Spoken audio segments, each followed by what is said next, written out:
All right, guys, now we live. What's going on out there? It's your boy, Game 27, and we are back again doing another podcast. And what I have here is a group of old buddies, and I got a new addition to the team. What's going on, Week Game? You doing all right? Yeah, what's going on, man? I'm good. I'm good. All right, all right. I really appreciate you joining me, buddy. And we got some hot topics that we want to talk about today. Of course, I'm going to talk about Phil Spencer hating the console wars. Talk about the new Xbox One bundles has been revealed. The Rainbow Six Siege not having a campaign mode. Talk a little bit about Nintendo, and talk about some other stuff, and talk about the game community and how do I feel about it. And we're going to debate on how do we feel about these games coming out these days that's missing the campaign mode. Is it worth it? But we're gonna talk about all of that, and we're gonna try to help you cram all that tonight. And let's go ahead and go with you, Alex. Let's go ahead and introduce yourself. Hey everyone, ActivesiN here, and happy to be a part of Real Gamer 27's podcast, as we're going to talk about a lot of subjects today about Xbox, Nintendo, probably some Sony, and yeah, we'll see what's going on. Got some new people that I have just met today, and some other people that I've known for a while, like Wingy, but it's the first time I've been in a podcast with Wingy, so that's pretty cool. So yeah, let's have some fun. All right, cool. Appreciate you joining us. Let's go ahead and go with you, Old Dirty. Hey, what's up, fellas? What's up, YouTube? It's your boy Dirty. Real Game, I'd like to thank you again for letting me join the podcast, man. I appreciate it. So let's go ahead and get started. No problem. Anytime, buddy. Anytime. Let's go ahead and go with you, Mr. Carl. Hey, what's up, everybody? This is Carl J. Dauntless Davis, and I am happy to be in this podcast. It's been a while since I've been in a podcast, so let's crank it up. All right, appreciate you joining me. Let's go ahead and go with you, Wingy. Yeah, what's up, Mr. Awkward Uncle of YouTube, Wingy Gaming people. shout out to my boy Real Gamer. What's up? What's up with you, man? I appreciate you joining me, man. All good, brother. All right. That's last but not least. Let's go ahead and go with you, Mr. Nick. This is Nick from St. Lumen Entertainment. Don't get used to that name. I'm actually changing it soon, and it's great to be here. All right. Appreciate you for joining me. And we supposedly have another edition of Mr. Dave from Dave's Had Enough. He's running a little bit a little late, so he will be jumping in pretty soon. But as we are waiting on him, let's go ahead and jump on to our first topic, and we're going to talk about Phil Spencer and the whole entire console war. And of course, a lot of y'all that's viewing right now, if y'all know how I am about fanboys, you know I'm going to dig in on these motherfuckers. So let's go ahead. I'm gonna say myself last. Let's go ahead and go with you, Alex. What do you feel about Phil Spencer coming out and said that the console wars, like, he despises console wars, like. He's a fan of Nintendo. He's a fan of Sony. He just wants everybody to get along and just enjoy their consoles and stop praising their piece of plastic. What do you feel about that, Alex? I feel that what he said makes the most sense for him, because I would assume for him it doesn't matter if I own a Wii U or if you own a PS4, for example. His only concern is how does he get an Xbox One in your house. That's all he has to care about. He doesn't care if you have the other consoles. All that matters is that you have his at the end of the day. And it's not, like he said, it's not his job to stop you from buying other stuff. So I thought it was really smart. It makes him look good. It makes the company look good. So I thought it was the right move. And it makes some other presidents look kind of bad. It does, man. But then again, Yoshida, he did come out and praise the Wii U. He did. That's one thing I can give him. Yeah, Yoshida loves the Wii U. He owns two of them. When was the last time have you seen Iwata or Reggie Fils-Aimé or Miyamoto coming out praising Sony's or Microsoft? When the last time have y'all? The last thing I remember is didn't Yoshida said that Phil Spencer's the first human they've had at Microsoft? Yeah, he said something like that. The most human person. The most human guy they've had at Microsoft. Yeah. Which is true. Like Phil Spencer seems like a normal guy. It's still kind of like a side diss, isn't it? Maybe to Microsoft as a whole, but it is kind of a side diss. Yeah. All right. I guess we got Alex. Okay, let's go ahead and go with you, Mr. O'Dare. How do you feel about Phil Spencer coming out and he's basically exposing these fanboys out here in this community? Because we got some fanboys in this community that said the dumbest shit. What do you think about it? I applaud him, man. You know what I'm saying? Because I get tired of, coming to YouTube and just hearing the drama between, the consoles. You know what I'm saying? I'm an old school gamer. I'm older than all you guys in here, and to me, growing up, what I'm saying, with Nintendo and Sega, we had our little, look back and forth. Mario was, better than Sonic, or Sonic was better than Mario. But you know what? At the end of the day, we respect Sega. At the end of the day, my friends, they respect Nintendo because what you doing after school? I want to come play that NES, that Super NES. right. Or Right. what you doing? Because I want to play your Genesis. Because you got games that, my sister don't got, and we respect each other, and we respect the console. It wasn't your console is dog shit, or we got better games, we got better frame rate, we got, better visuals. It was just about the games. You know what I'm saying? That's what we want to play. But it's like now, it's not even about the games. It's all about visuals now. You know what I'm saying? Okay. Each console that come out, each generation, is just gonna get worse and worse. And this generation right here, man, it just went to hell. You know what I'm saying? It really did, man. Like when I get on YouTube and just hear how these people talk, threaten other, YouTubers, threaten developers, threaten people that, Crazy. you know what I'm saying, that, do voice acting for games because a certain game is not coming to your console. Oh That's dear. I know. that's How is it under the control of the voice actor? It makes no sense. Yeah. like it's ridiculous, man. I really don't understand it. You know what I'm saying? I know maybe some people can't afford two consoles or all three. You know what I'm Mhm. saying? But you don't have to bash the other consoles because everybody has a preference. Be I happy with think what it's you three got. consoles. If you want Okay. to include PC, everybody has a preference, but at the end of the day, you don't have to go and bash another console. Me, I Okay. don't bash anything. You know what I'm saying? I'm playing on everything. I got all three consoles, so I'm happy. I'm good to go because at the end of the day, I want the games that come out for each one. That's not coming on not coming to Nintendo, not coming to Sony or Microsoft. It's coming to one of these systems, and I'm gonna play it because that's what I am. I'm a gamer, and that's what I want to do. Play games. I don't have time to be in everybody's go to everybody's channel, leaving messages, and they comment saying stupid shit. You know what I'm saying? Like, it's really ridiculous, man. And I look at half of these people in the community that they're not gamers. These motherfuckers supposed to have families. You don't spend time with these motherfuckers. You ain't spending time with your wife. But at the end of the day, somebody gonna be spending time with your wife and your family. Oh shit! Oh shit! Yeah, while you're out worrying about fanboys, somebody's giving it to your wife, and that's just Yeah. what it is. It's crazy, but Old that's all. Dirty, can I ask a quick question? Go ahead, man. Yeah, how old are you, Old Dirty? I'm 39. Oh, okay, yeah, you are the oldest man. Okay, carry on. But man, that's about it, man. I just game, man. That's all. You know what I'm saying? To me, it don't matter what console you got. You know what I'm saying? You can still have last generation console. I'm still gaming with you because I still got all my consoles. I never trade them in. I never get rid of them. So when I ever need to go back to any console, I can. I just go in my closet and bam, bam, and hook it up, and there I go. Sweet. So I don't have a problem with anybody. You know what I'm saying? Just prefer Sony, Microsoft, or Nintendo. But when you start acting weird because that's the only console you have, Yeah. yeah, we got a problem. Then it gets weird. Yeah, it does. Yeah, I respect that, man. Yeah, you're a real gamer. It's just not about you own all three consoles. Makes you a real gamer. It's about you enjoying what's on your console. Don't want it could be a PC. Video games are video games. Doesn't matter what piece of plastic it's on. But as long as you join it, as long as you ain't spewing that fanboy crap like a lot of these idiots in this YouTube community is doing, which we will be getting into pretty soon. But let's go.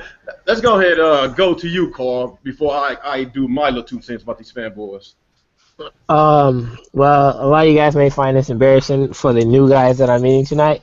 But when it comes to video games, I actually don't have time to play video games. I only make time to watch YouTubers that I'm familiar with. But I network with a lot of game developers to help grow their company. So when it comes to video games, this is just, I stay in the loop with developers and YouTubers. But the notions that Phil Spencer made was dead on, and it's very important for gamers to stop nitpicking over, over the genres, because it's actually hurting the game industry as a whole. See, when developers see that gamers are bickering back and forth, you got a lot of shady people that will come out with all these Kickstarter projects that they know is going to flop, and gamers aren't going to get their money back.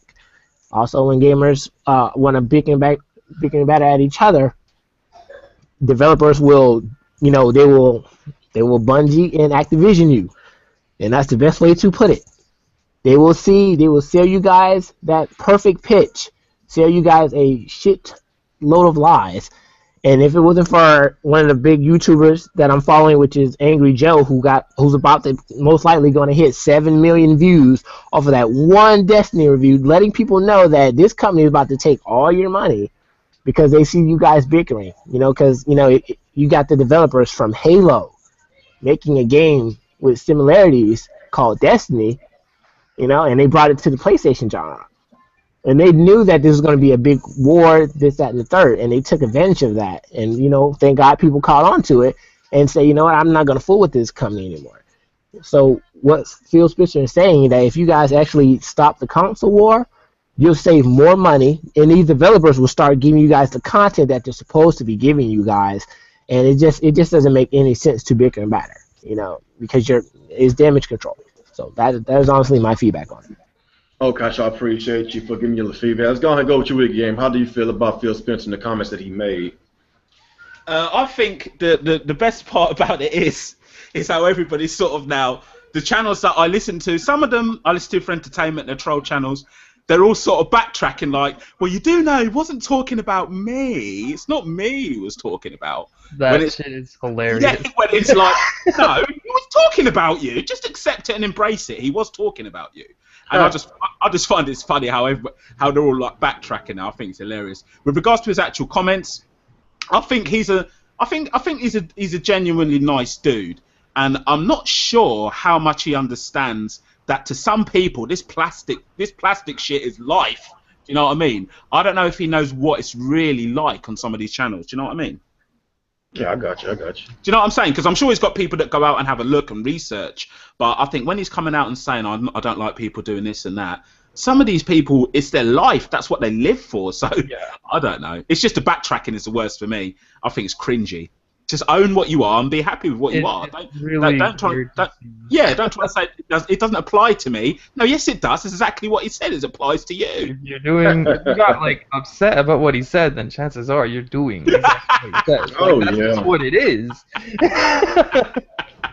Oh damn. Yep, that is true. Cause whenever I made my video about that, and of course I got some knuckleheads coming in my comment section, just of course doing what fanboys usually do, just speaking that garbage and shit. And that I told them this exactly who Phil Spencer is talking about. He's basically talking about you. That's basically being an idiot. I'm basically just exposing y'all suckers. Just like you said, man. Like you said, man. Just enjoy your consoles, man. Even if it's not an Xbox, as long as you're happy. Like I said, okay. As long as we, do what we can to put an Xbox in your household, I'll be happy. But if you enjoy PlayStation or Nintendo, then kudos to you. I'm not just going to down talk the competitors, but at the end of the day, the competitors need each other. The gaming industry needs PlayStation. The gaming industry needs Nintendo, even though Nintendo is not like they used to be. But they are still relevant. Everybody still knows what Nintendo is because they've been out a lot longer than PlayStation and and Xbox. So yes, Nintendo is still widely known. It's just what they've been doing these past few years. Business-wise, it's just got a lot of people running from the Nintendo home console, not the handheld console, because they are still selling those like hotcakes. They are running to PlayStation, they are running to Xbox, but they are still selling Nintendo hardware. They are still doing it. It's just Nintendo is basically just not what they used to be, and hopefully they could turn things around. And like I say, every company needs each other. I think it's the other way around. I think the problem is they are the way they used to be, and they haven't adapted yet. Yeah, that's true. Oh yeah, let's go ahead and go with you, Nick, man. We didn't get your little feedback. Yeah, Shit, I kind of really stopped paying attention to this whole fanboy thing like a long ass time ago. So, but hey, I'm glad Phil Spencer feels that way about us buying other consoles, because eventually we have to get a PS4 because he won't get any JRPGs on that damn system of his that I bought from him. Mm-hmm. I know he put a thing about, oh, keep asking. I'm like, I'm not asking you. We're not asking you. We're fucking telling you to do it. Yeah. So we'll like, see after Scalebound, but like, if we can get any more, but I don't know, man. This Xbox community is not really a JRPG community. yeah, but there's not going to be a lot of them on the PS4 either. I mean, as far as the community goes, it's still going to be very small, but PS4 is going to get more JRPGs than Xbox. Oh, definitely, they're gonna get way more. Yeah. But like the audience is still going to be like the same size. Oh yeah, I gotcha. But definitely looking for Scalebound, or as I like to call it, Dragon May Cry. But whatever. Oh, Scalebound's gonna be so good. Oh, okay. Is that all you got on now, Mr. Nick? Yeah. Oh, okay. I guess I put my little 2 cents. And well, Phil Spencer, man, yes, he said everything right, man. That's why I respect him so much. And each year I grown to like not just the Xbox brand even more, because I always been a huge fan of Xbox. It's just I grown more accustomed to Phil Spencer because he always says the right things, and he's he just something about this guy. Like, he's so cool. And basically, like just like I said a while ago. Okay, when he give us fans what we want backwards capabilities. He gave it to us. The whole DRM shit. We didn't want it. They got rid of it. I wish we could say the same thing as Nintendo fans. Like the shit that we want on our consoles, but it seems like Nintendo give us the complete opposite. And that's why Nintendo is where they are right now. And Phil Spencer, like I said, he caters to the Xbox fans, and he listens to us. He listens to us. The stuff he's done in the span of a year to turn around the Xbox is nothing short of amazing. Oh, like if you look at that, and then the Wii U, which has had like 3 years and still really hasn't turned around his luck, and it's because they don't listen to people. Yeah, just like with the Kinect issue, like they dropped that thing like a bad habit. They dropped it like it was gone. Didn't even mention it at E3. Like, the unwanted kids didn't even talk about it. Yeah, even like people who have it, it's essentially just to turn on your Netflix now. Yeah, basically. So basically, that thing is, well, how much does that thing cost? Like $150 or something like that. I think it's $200. Yeah, oh my gosh, that's too much, man. That right there was a gimmick they should have kept. Just like how Nintendo with the Game Pass situation, they should have dropped that thing really fast. And if they would have dropped the Game Pad and lowered the Wii U price, then third parties would have easily came back on board, because the Wii U would have been maybe $200 or $250, meaning that more people was going to buy the console, and B, like, Nintendo gets third parties, so since Nintendo was still stuck in their old ways and still being stubborn and arrogant, this is the reason why Nintendo only sold roughly 10 to 11 million consoles in a 3-year span, in which is really ridiculous. Bad. That's not good, man. So that's why I said I really like Phil Spencer. I really like what he's about. He don't play that fanboy shit. And as far as fanboys, they can eat a dick, because I fucking hate them. I can't stand them. With regards to what you're saying about the changes that Phil Spencer has done, this is what I tried to explain to people, but it goes over it doesn't go over their head, but like, the competition, literally, I know it sounds like a cliche, but it really is good. If PlayStation wasn't on 25.3 million right now, the Xbox wouldn't be going as hard as it is with the updates, with the exclusives, with the attempts, and they really are going hard. So it's just a beautiful balance. I think it's lovely. I think it's great whenever a console does well. Plus, it means console gaming is alive, because I'm a console gamer. So to me, it's great. But yeah, I think it's really encouraged Xbox to go hard. That's why they really are. If you are a fan of Xbox, them being in second place should actually make you happy, because it's gonna make them harder. Yeah, a lot of people don't understand that. No. It's like, I want to be in first place. But you look at Sony's platform, and it's really barren this year. And then you look at Xbox, and like Phil Spencer and them are trying a lot harder, and it shows. Yeah, they are trying a lot harder, because we get. Matter of fact, that's another thing I want to talk about is the Xbox bundles that got revealed, I believe, today. 2 have been shown so far. Yeah, 2 of them has been shown, and they're pretty interesting, and the price of it is interesting. And of course, you got one bundle is a terabyte Xbox One that comes with both of the Tomb Raiders, the Definitive Edition and the Rise of the Tomb Raider. You know, get those 2 games, a terabyte for I believe $400. I believe. Yeah. So that's a good ass price, a good ass deal. And you got the other bundle. It comes with the Gears of War Ultimate Edition, Ori and the Blind Forest. I believe that's what it is. Yeah, Ori and Rare Replay. And Rare Replay. So like I say, those are really fantastic deals, and they are doing the right things so they can get a lot of people on board because the holidays are approaching. That's the best time to give out these bonuses. You know how, just like last year when they gave when they did the price drop of the Xbox, and after they did that, they had a huge holiday. And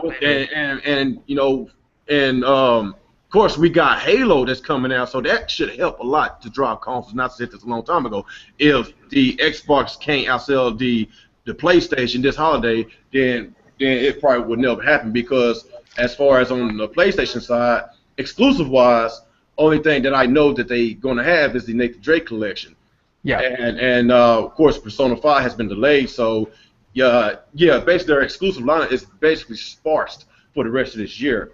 And with the Xbox One, yes, you got 2 heavy hitters. Everybody knows who Tomb Raider is. Everybody knows who Halo is. Those are really big franchises that's going on Xbox. It's coming up holidays. Halo 5 is going to be the reason a lot of 360 guys finally upgrade. Yeah, I agree. Yeah, I agree. Yeah, that is true, man. Yeah. And of course, a lot of 360 owners are huge Halo fans, so they had no choice but to buy Xbox One. So I'm pretty sure a lot of them bought a 360 just for Halo. So absolutely. That's a good thing that they did not make that multi-plat.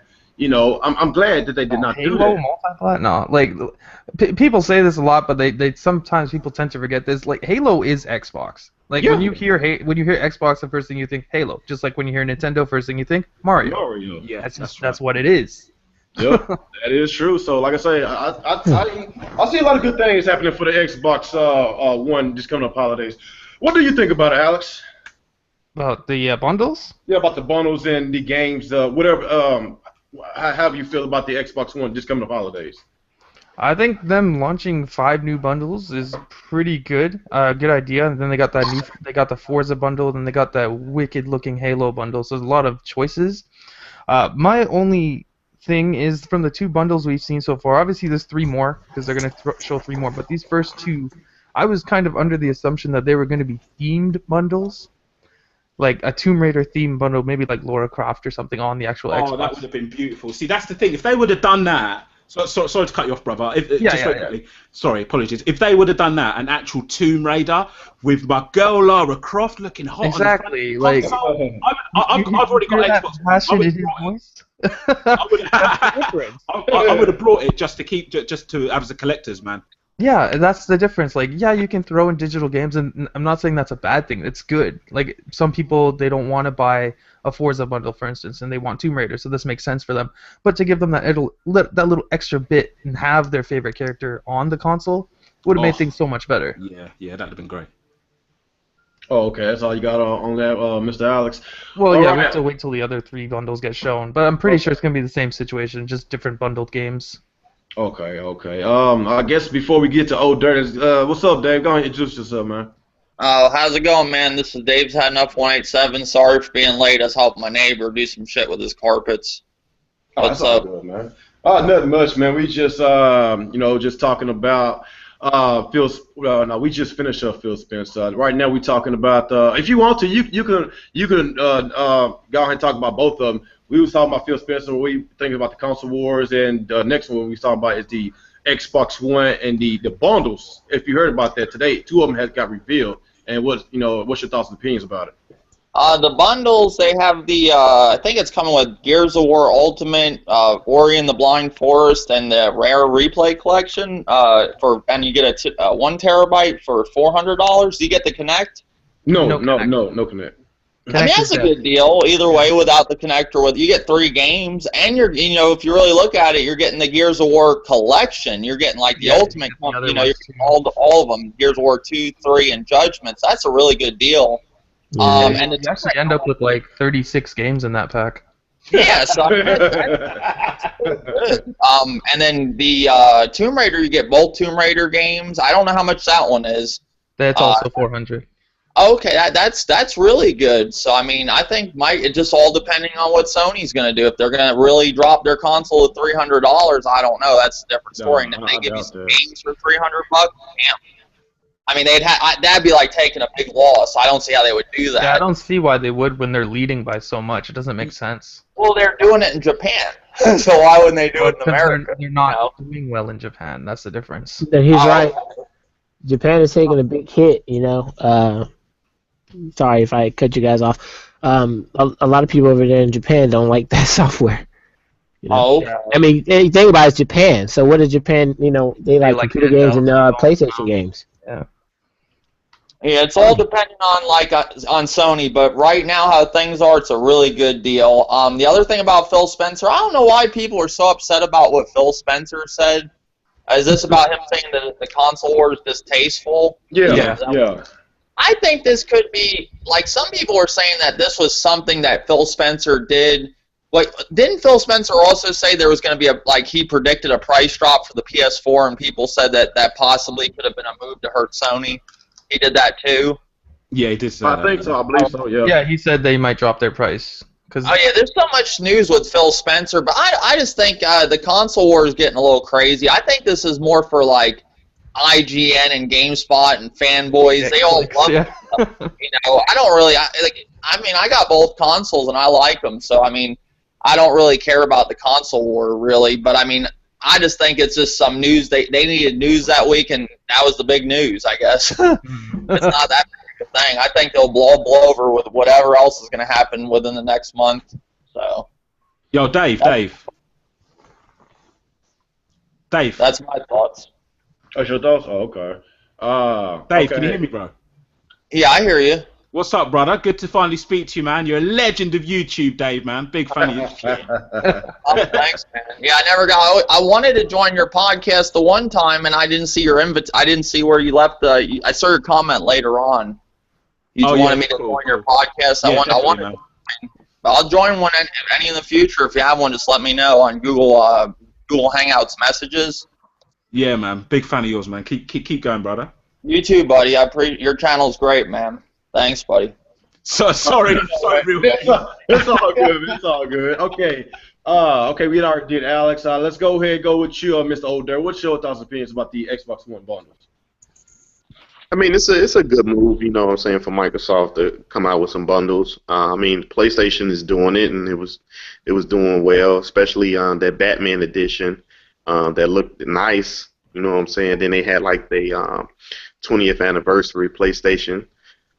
So for Xbox to do that, it's cool, but yeah, I agree with you guys. They should have like themes, especially, you know, for Tomb Raider. I mean, after I seen that Battlefront PlayStation 4 with Darth Vader, I'm like, that's nice. And I mean, to have something like that on, you know, the Xbox, you know, a picture of, Laura, you know what I'm saying, with a background. That'd be nice. No, that would have been nice.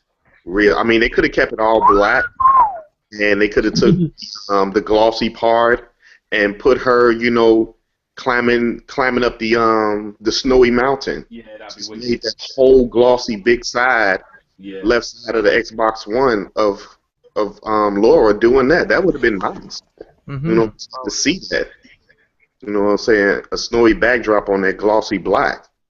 But, I mean, even though it's not a theme, I think it's still a sale because, you know, the Xbox One does have a few exclusive, you know, this holiday season.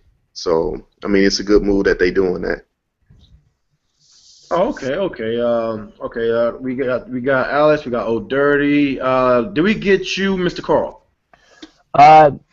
On business ethics, that is just really smart. It shows that you're paying attention to your fans and giving them that extra bit of, you know, sugar in their coffee. You know, you know, that's just the best way to put it. You know, that's great when they're doing stuff like this. It also shows innovation, and you're challenging diversity at the same time, showing them that you're not afraid to take your console, your product, and, you know, stick something over it. I think that's pretty cool, and also load it up with so much content.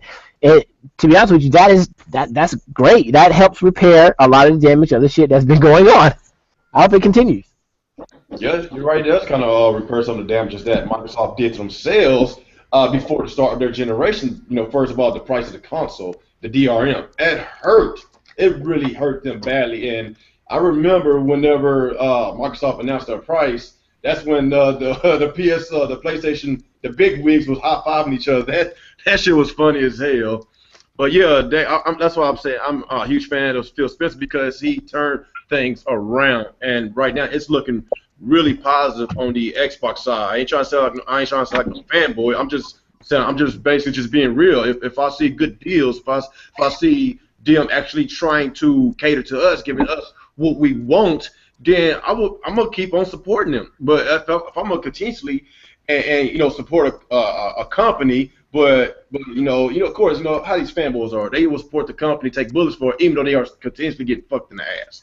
But with the Xbox brand, you know, I don't feel that they fucking us in the ass. I feel that they are basically giving us what we want. So that's why I really am a huge fan of Xbox because you know they are giving, like I say, they're giving us the games we want, they're giving us the features that we want. It could be better, but they actually listen, unlike Nintendo.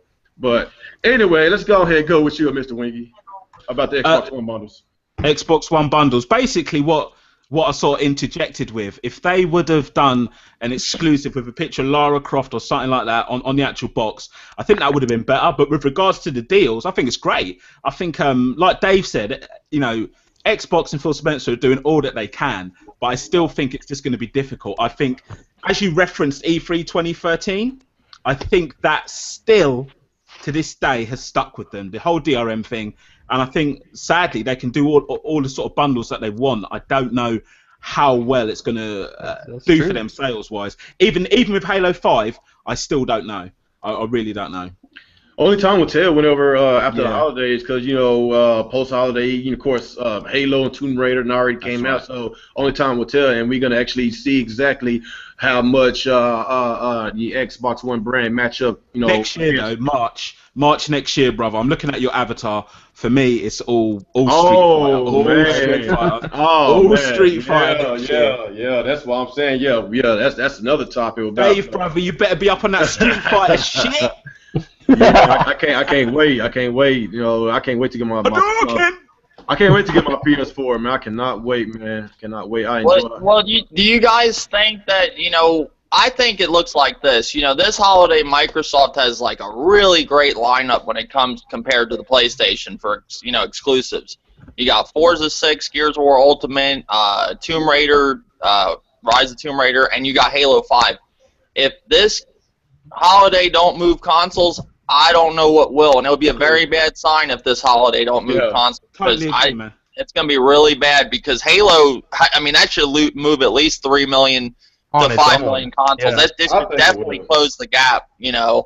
Yeah, and if it don't, that's what I mean, too. one thing that's bad though, like how the generation started. Look at the Wii U, how the Wii U started off. It was like marked for death, and I'm really hoping that ain't gonna be this. That isn't the situation with Microsoft, but it kind of looks like it at times. Yeah. Like they just are with the whole DRM thing and everything else that took place. I really hope things turn around. It's not as bad as the Wii U. I'm not sitting here saying like that, but no. they do have they're having problems, and I hope things do turn around. Phil Spencer has done everything he could to fix everything, and they're trying. That's why I ended up getting the console, because I see they're actually making things better. But I mean, this holidays is a big, you know, it's do or die, really, to be honest. I won't say it's a do or die because, you know, remember the Xbox One outsold the PlayStation 4 in America last year, if y'all remember, during the holidays. It didn't outsell worldwide, but as far as America, it beat them. But they sold really. This is its big guns, though. This is Halo 5. There ain't nothing bigger on Xbox than Halo. That's their biggest franchise. It's like their. No, but that's like saying God of War didn't sell PlayStations. Last of Us didn't sell See, PlayStation haven't had its big guns either. Uncharted 4 ain't coming out till March, and then it's got other ones like Last of Us 2 and maybe possibly a new God of War. See, these consoles haven't seen the big games yet. You still got Gears of War 4. coming. I mean, I don't count Gears of War Ultimate as that's a remaster. But you look at Last of Us though. That sold more than most games sell. The remaster of that. Yeah. So I don't know. Halo 5 should move consoles. If it don't, that's a bad sign. I'll stand by that. I agree with you because that's their big gun. It's not like it's Gears of War remastered. It's not even like it's Tomb Raider that they've got this year. It is Halo 5, and that's the big one. So it's interesting to see what happens, man. Okay. We did get your feedback, Winky, did we? Yeah. Okay, let's go ahead and go with you, Mr. Nick, the Quiet Assassin. Well, as far as when I got my Xbox One, I got the bundle. It came out with the 1 terabyte. It was the Call of Duty one. I didn't really give a shit about Call of Duty, but I wanted the bundle because that one looks nice at the time, and the system looked cool. I like the design. I didn't want like a regular boring ass Xbox One design, so I got the multicolored one. So it's pretty good.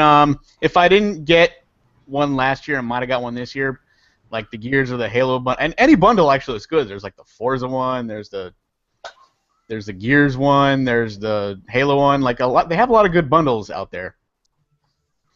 So I did. It's like So pretty much all I say about that. So I have a question real quick. I just want to know if anybody in this podcast, look at the PlayStation Call of Duty bundle with, how the PlayStation looks like a 3 or whatever that sign is for Call of Duty for Black Ops 3. Yeah. You want that? 2 years down the road, would you want your PlayStation looking like that? I don't know. That console is so ugly when you compare it to the Batman one and I'm the Metal stuck Gear with this Solid Call one. of Duty one for as long as my Xbox One lasts. So yeah, but your Call of Duty one at least looks good. But even after it gets old, the game in 3 years, do you really want to look at that game? I understand. I don't understand people buying consoles that are, a certain game, it looks like a game. After a while, I get tired of looking at that shit. But that's just me. Well, here's the thing. I have the PS3, not PS3. I have the PS4 on layaway right now, and it's the Destiny bundle. That one looks nice. The white one, right? Yeah. So that that's the one I'm cool. picking up. What this makes me think of is the original 360 when you could change the faceplates. Because I had the Street Fighter 4 faceplate, and because that's my favorite game. Like my favorite series, it was beautiful, so it wouldn't get old for me. But I know what you're saying, Dave. If you got Call of Duty and you're done with it, and you still got to keep looking at what if that was like a Ghost bundle and nobody knew what Ghost was gonna be like? Then you're stuck with that shit. Yeah, I wouldn't want that. That's why I'm nervous buying. If I never bought a bundle with a design on it. Yeah. What if the game sucked ass and you have to look at it all the time? Because eyesore, huh? You want to trade that shit in, huh? All right, I think we got to everybody about that. Okay, let me see. Okay, I guess the next thing I want to talk about is Rainbow Six Siege not having a campaign mode, and it got me want to talk about games like Titanfall, Star Wars Battlefront, games like that only have a online only, and there's no single player campaign, and it's $60. And basically, it's a lot of mixed feelings about that. Of course, a guy like me, I always play the single player campaign first before I go to the multiplayer. Of course, some of y'all might be different. I know some guys that they buy Call of Duties only just to play the multiplayer. They don't give a crap about a single player campaign. So, like I say, it could be a debate on either end. But just my personal feelings about it. If you're gonna charge anybody $60, you have to come with the complete package. If the game always has single player campaign, put it in there. Of course, the multiplayer is basically hot these days. It's basically relevant. That's what a lot of people want. But like I say, a majority of gamers still wants to play single player campaign. And by me being a huge fan of Rainbow Six Vegas 1 and 2, which I thought was a really good game, I really enjoyed it. I ain't talking about the multiplayer. I'm talking about the single player campaign. I was very, very disappointed that they said we wasn't gonna have it. And only thing I get to look forward to, to play, of course, with y'all guys. Honestly, I can be separate sometimes. Sometimes I just want to play by myself. Just want to be left alone. That's just how I am sometimes. But anyway, give me your feedback about this, Alex. What do you think about this Rainbow Six Siege only having online only? Do you see yourself picking it up, or you don't really care about the series, or you change your mind, or what's your feelings about it? First off, I'm not a big Rainbow Six guy, so I was only kind of interested in it at all. That now that I know that there's no campaign, that's just like I can wait because it'll drop in price eventually. There's no way in hell I'd be spending that much money on a game that has online only for a game that I'm not super interested in. Okay. I got you. I was about to mention Star Wars Battlefront, but That's the difference. I Yeah. love Star Wars, so I'm gonna have to bite the bullet with that shit. But like that pisses me off too that there's no campaign. And we all know the reasons because they had to rush the game to beat the movie out, and that's unfortunate. But with Rainbow Six, but with Star Wars, where was the other campaign? What did you do? I don't remember it because I played Star Wars Battlefront on the original Xbox, and I don't even remember the campaign. Was it memorable or? No, not really. So I mean, that's probably why they don't have the shit in there. I guess, but still, like it's weird buying a game at the full price. Like I would. Well, what I'm saying now, like it seems like if games don't have a story, nobody wants the damn thing. Like does every game have to tell a story? If it's charging the full price of a game that will do a story and online, I think it should, or they should at least reduce the cost of it. So you're getting like Destiny. Should that be a half-price game or like not necessarily half price, but I think instead of 60, maybe 40 or even 50. I don't see the point of paying full price for a game that doesn't when Destiny first came out last year, I thought I got ripped off because it was so much repetitive and I got bored real fast. And it doesn't make sense for the game to be interesting a year later after it came out. With the whole Taken King, I heard a lot of good things about it, but why they did not put it on the release date, like I don't really understand. So it looks like Taken King is the game that they had promised everyone. Yeah, it looks good. Yeah. It does look good. I'm thinking about grabbing it, believe it or not. And I was not a big fan of the first Destiny after what they did with that, with the expansions and everything. The story, if it didn't have a story like a lot of people wanted, oh well. But I mean, I didn't like their business practice with that game. Destiny just didn't do it for me, man. I don't know why. I got the big limited edition with the stupid ghosts in it, but the game just didn't do it for me. The mechanics were solid, and visually it looked nice and it felt good, but I don't know. It's just a bit too. I don't want to say sparse, but it was just a bit too much for me, man. Oh, okay. I couldn't enjoy it, so I'm going to leave Taken King. There's too much to play, man. Yeah, there's too much other stuff coming out. Yeah. Oh, yeah, that's true.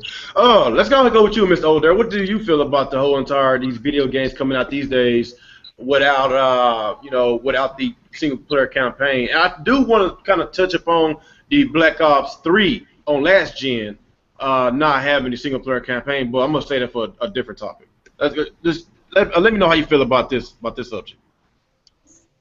I'm kind of disappointed with the Rainbow because I was looking forward to it because I enjoyed Vegas 1 and 2, and I did get a chance to play the online on Vegas 2, which it wasn't bad.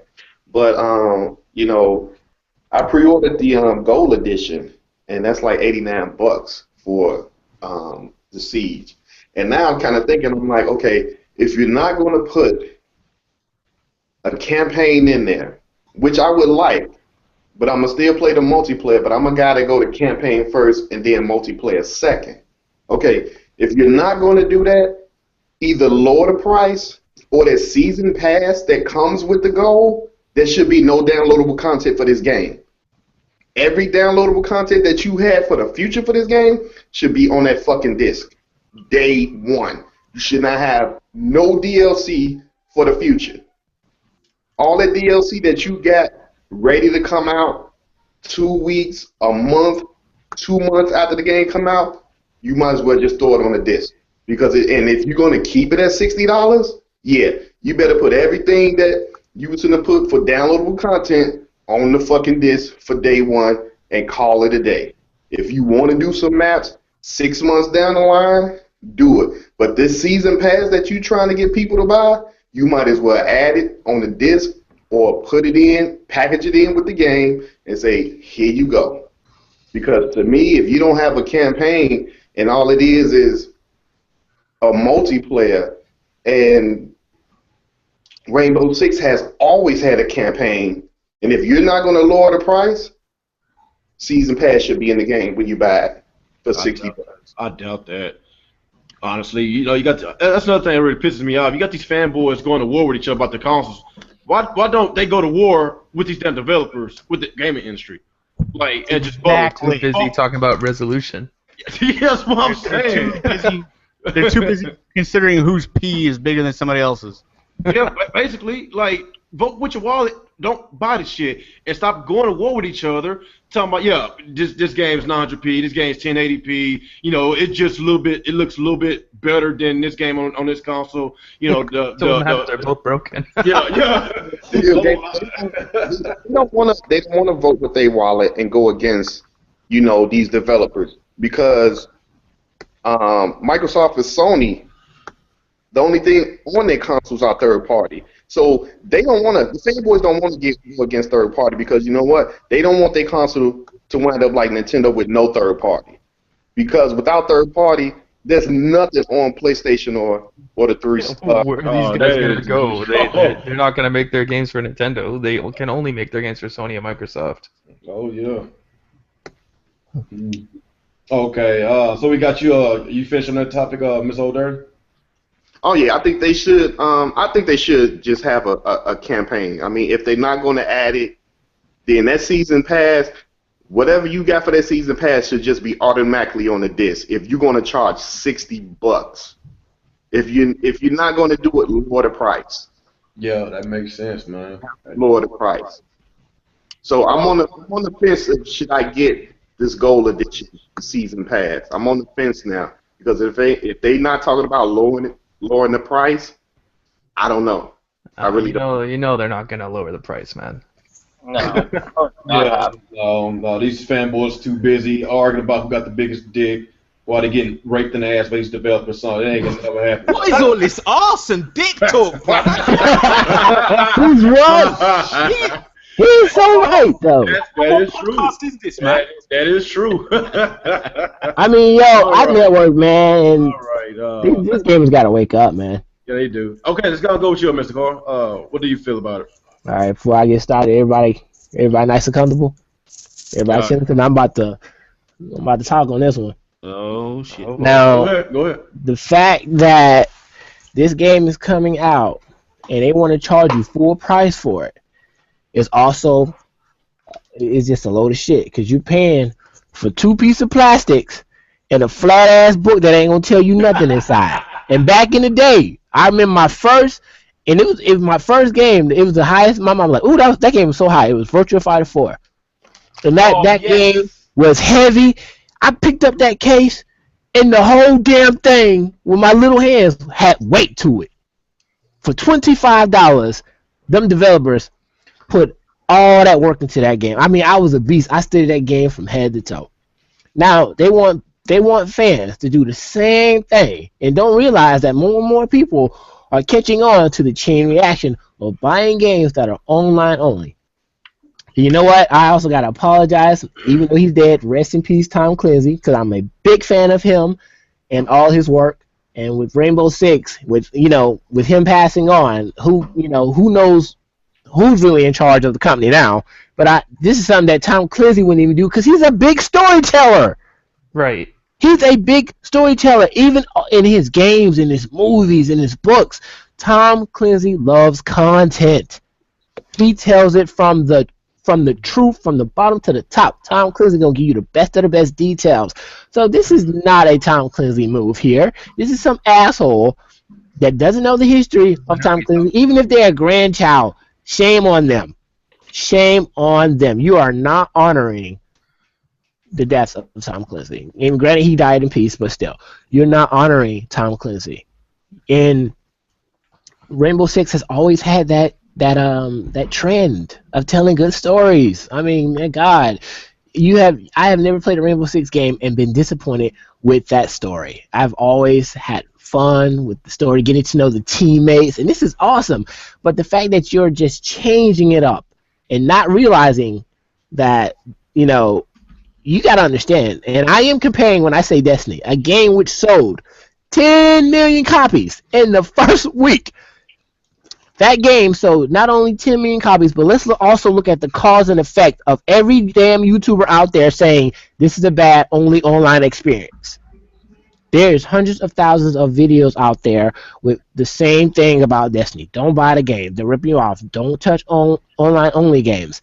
This is a trend here that I'm very disappointed that the developers of the new Rainbow Six Siege is not taking into context here. This is, but it's also a clear sign. It's also a clear sign that they're saying, "Fuck what y'all want. We got the money. We're gonna do what we want to do." So you know what? Yeah. Without our money, we can't. I'm sorry. Without the fans' money, we can't exist. So, but you know what? Someone's always gonna buy it, and that's true.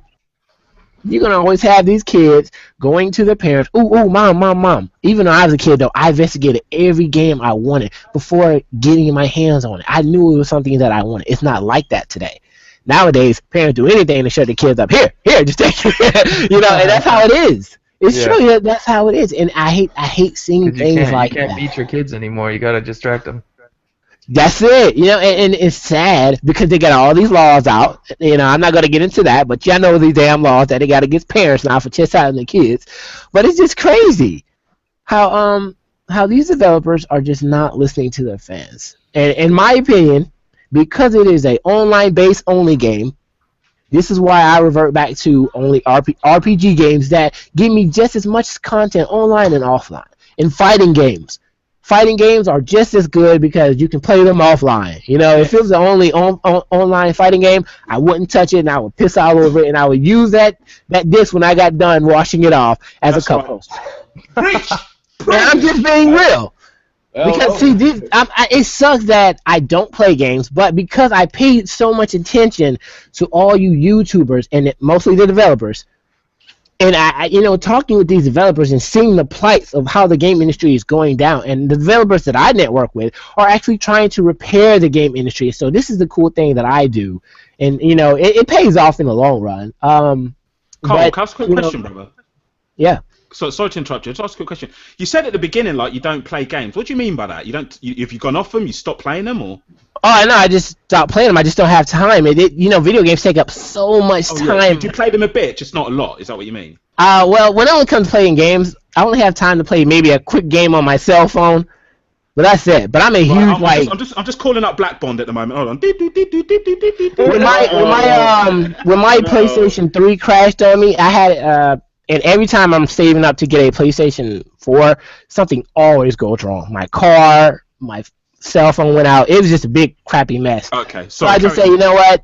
When the time is right, I'm not gonna argue with the fact or be sad that I'm missing out. So other than just not having consoles like everyone else, I just found another trend. I say, you know what, I'm gonna try to help other developers network and try to get their product out there. And I get just as much as pleasure from watching other gamers play and networking with developers. That was something that I said that I started on my own, and I just did it on my Google Plus. And I didn't think anybody was paying attention, but those developers actually do pay attention to me sharing their content. Okay. And so the fact that I can hear back from these companies that these $1 million companies that actually write me emails and stuff, and I share that all the time on my Google Plus. It's pretty exciting. So okay, so sorry to interrupt you. Carry on. I'm just curious. Carry on. So back to Siege. In my opinion, and a lot of people will not like this, but from the ones that grew up, with me from the 90s, if you wanna buy the new Rainbow Six, I think you're better off not buying it. You're better off going back to your PlayStation 3 and playing old shooting games. That way you can compare the difference and say to yourself, wow, this game had all this content in it and it didn't require $60 for less. This is why, also history is important in the game industry. So, my opinion, I think that I'm not trying to hurt the developers when I say this, but they're hurting their fan base in the game industry more by giving us less and expecting us to pay so much more. So I would not buy this game. And that is, even if it's good content within the game, I'm still only paying, once again, for 2 pieces of plastics. I can get 2 pair of shoes to go jogging in because I love going jogging. I could benefit more than 2 pieces of plastic. I would not do it. That's my opinion. All right. Actually, that was some good stuff you just spit, man. That was a good job. Okay, let's go to a win gamer. Give me your thoughts and opinions about this online-only games with, of course, Rainbow Six Siege. Of course, we know about Titanfall, Destiny, which was a big disappointment. and of course, you got the Battlefront game coming out. So, what do you feel about these online-only games? Should they be priced at $60, or if so, then should they include the season pass just to make it a fair deal? Pretty much, yeah. I didn't even know about Rainbow Six not having single player until this actual podcast. I did not know that. I did not know that. To be fair, that would actually impact on my decision of buying it, because games that are going to get brought in this holiday period, they've really got to be special, because I'm having to cram the time in to play them. So the fact, I mean, I want Rainbow Six. I missed out on the beta, but the fact that there's no single player, yeah, they should cut the price. They won't. Will I get it? I think if there's a dedicated crew of people who would actually play the game properly, then I think it would be a very good game. And the experience itself may be worth it. But the fact that I know I'm only going to be able to get a few people every now and then, so I'm not going to play it much online, already now from this podcast, they probably lost a sale by cutting that campaign out. Oh, okay. Is that your thoughts and opinions about that, Mr. Wingate? Yeah, pretty much, man. Pretty much. All right, I was hoping that you would go like. No, I was pretty hardcore. I thought you was gonna compete with Carr and go like 10, 15. Nah, man. I mean, if you think about it, reading between the lines of what he said, this was a customer right here that just found out about this game. Yeah. Also realized how they're cutting continuity, and or basically stopping continuity from originality. And they lost the sale. That right? If I was a developer right there, I would be like, "Oh God, I hope nobody hears that." Okay. Is it like Titanfall, where it's online only campaign? Because there's a difference. Or is it like no campaign at all? Do you get what I'm saying? They have a it's like a team what it is, it's basically a team deathmatch. Not team deathmatch, my bad. It's like protect the bomb. Like one team's protecting the bomb, setting everything up, closing the windows, and the other team is figuring out where the bomb is, where the people are guarding the bomb. That's the only mode. They let you do that mode and one other one, like protect the room or something. And there's going to be all different other kinds of modes, but basically when you die in Rainbow Six, you're dead until the match starts over. It's not like Call of Duty where they team deathmatch, unless they put it in there. I don't know, but it is different. That sounds to me. It sounds fun, but the fact is, because I know I'm not going to be able to find a lot of consistent people playing the game, because even when I'm asking people, they're like, I've played the demo, it's a bit boring. I like the idea of something tactical. But if people aren't going to play it, and if there's no single-player campaign, then I might as well just get rid of that and have more time with Lara, you know what I mean, my girl. Okay, makes sense. Okay, Dave, go ahead and give me your thoughts and opinions about this whole situation. Do you like playing online-only games? Do you think $60 is worth it? It depends. Like, you got to think, who are these developers catering to? Us, the old-school gamer, or the gamer nowadays? Like, things have changed. I don't know if you guys noticed that, but when you buy a TV, it don't last but like 5 years half the time. Like with the old TVs, like an old Zenith would last about 20 years compared to a new Vizio or Samsung. A toaster would last 20 years compared to the cheap, the shit you buy at Walmart now. It may last you a year. Cell phones don't even last long. They're pretty much, you need a new one within a year or 2 years from now. Shit breaks. And nowadays with DLC and all this stuff, they know that they can get money for that shit. They're going to use that to their advantages. They got these free to play games on phones where they make a fortune off of them. So why is a developer going to spend all this time in making a console game where they can give you the full product for $60 and have you happy for the whole year, but instead give you half of a product where they could rape your ass for the whole fucking year? Yep. What would you do as a developer? Tell me. What I'll do with the developer if they money, so you're going to feed your family and everybody. What are you going to do? You're going to give everybody the full product and $60 and be great. Everybody love that, right? But when a developer sees these other developers making all this money, doing all this shit, they're going to do the same thing. You know? Yeah, you're right about this. They say developers aren't happy unless they hit $150 a game. Yeah, that's why I said basically, like, of course, like the games these days that we get is like it's like we paying more money, but we get less content, and the developers are seeing they are seeing what us gamers are doing. And I even made a video about this.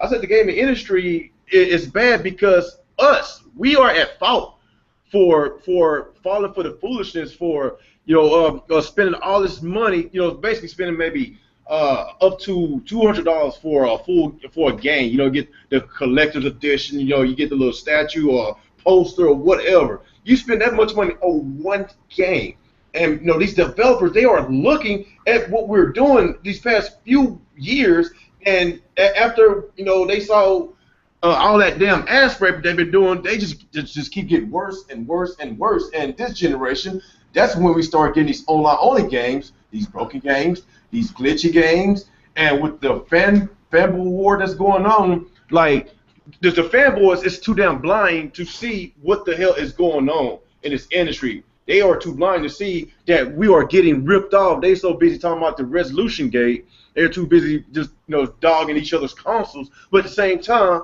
the developers are laughing at us and still raping us at the same time, which I don't understand. Well, it ain't just another thing too. What's really funny. But no. Look at this. Look at this. Another thing nobody's looking at. You had Microsoft come out in the beginning of the generation before they dropped the Xbox One and said, hey, you're getting DRM. Everybody freaked out that your console has to be online all the time. What are half of these games doing? What are they doing? Yeah. They're online all the time. So they didn't get you with the console, but they got you with the game, so they got their DRM. You're just getting it another way. You're buying the game that's online all the time. So they're like, all right, your console don't do it, but your game will. Yeah. So it don't matter. They're going to get what they want. It don't matter. And the thing I want to say about Rainbow Six, it's a good game, but my problem with it is the servers. I don't know if any of you played Rainbow. I know Old Dirty played, and I don't know who else has. But great game, but the servers are so bad it's almost impossible to get in a match sometimes. And if it's like that come near release, I'm not buying it. I'd buy the game if it worked, but if it don't work, I don't want it. I mean, I'm not doing it. I don't know why Ubisoft don't know how to get fucking online working correctly, but it's horrible. Like you may sit there for like 20, 30 minutes sometimes trying to get into a match. So Dave, even with no campaign, you reckon it's worth buying? Oh, if it worked, if the online, if I could worked, get a match, yeah, I think it'd be good. I think it's a high price like everything, but that's how life is right now. You get what you pay for, You have to play to if you want to have fun, you gotta pay. It's not cheap being a gamer. Yep, that is true. This isn't a cheap hobby. Like I was telling Old Dirty back in the day, the other day we were talking about, look how this memory shit. Like the other day I bought a 4 terabyte hard drive for my Xbox One, $129. Back on the Super Nintendo, I bought the fucking console and the game in it, and the game saved it for me. That was it, yeah. Right. Like, why am I have to buy $129? I mean, I went big, but I mean, I'm just saying I shouldn't have spent that much. I could have got like a 1 terabyte, but how long's a 1 terabyte gonna get me? You know what I'm saying? Yeah. But these not long. so really, back in the day, your game saved it for you, and we're all set. But nowadays, they're looking for all kinds of ways to get you. It ain't just the games. It's all like memory space, different controllers. All this shit. It's ridiculous. And even PlayStation Plus, Xbox Live, you got to pay for that every fucking month. It's crazy. Huh. Yep, that is true. Going back to what Dave was saying about the Rainbow with the beta, that's another thing that's bothered me. Even though I'm a big fan of Rainbow Six, just playing that beta, where it's just hard to link up, with other gamers, it's ridiculous. For a game to be this close for releases, December 1st? Yeah. And it's that hard to get into a match, and this is the only thing you're going to have is multiplayer? You really have me looking now, because we like 3 months away, and you can't even have the beta working with 3 months away correctly, where I can just randomly just say, play with anybody.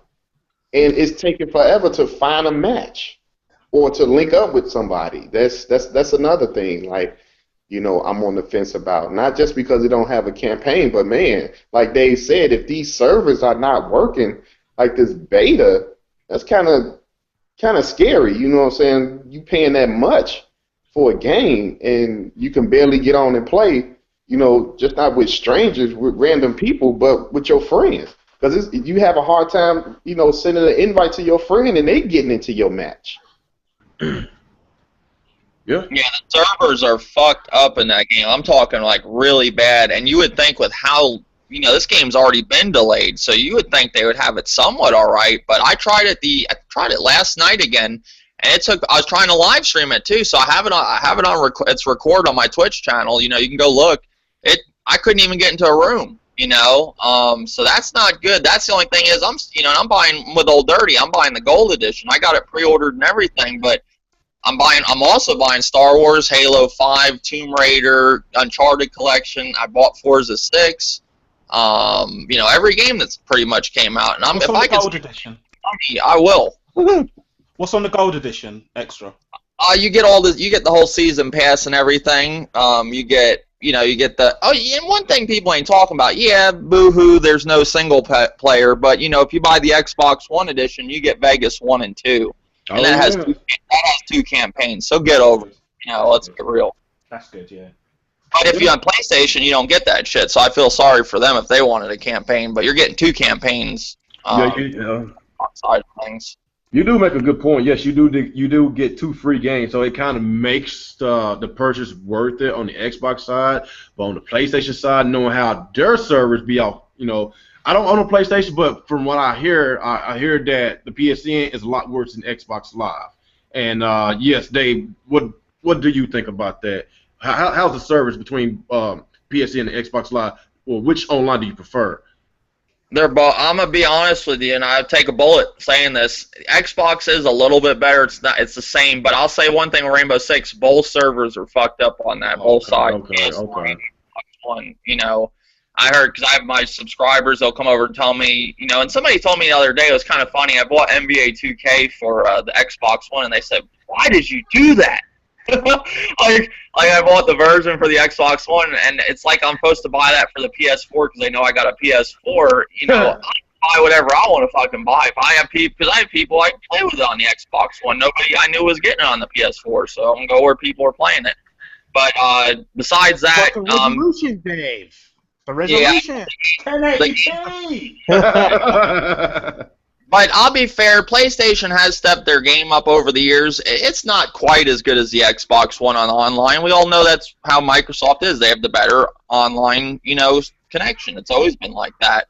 I'll say one thing, like when I'm on party chat on the PS4, I could be like right next to my PS4 and I walk into the next room, I lose connection. And then with the Xbox One, I could walk outside my fucking house and smoke a cigarette and still have a connection talking to people in the party chat. So that shows you it is better. But game-wise, when you're in rooms, it's about the same. It's not too much off. But I will say Sony has improved from the PS2 days. Definitely the PS3 is an improvement. The PS4, but the Xbox is better. I can't sit here and lie and say it isn't. So basically, what you're saying is basically with the Xbox One versus the PS4 online, it's kind of similar, but just a tad bit better. It's a tad bit better, but I don't know. I played Last of Us online when I was playing that, and that worked perfectly. I never had an issue with that. But the party chat now, I couldn't be away from my PlayStation without losing connection. I couldn't leave the room. If I left the room, I would be losing connection to people. I wouldn't hear people. But with the Xbox, I could go, cook food in the kitchen, hold my controller, go walk outside, have a cigarette, and still hear everybody.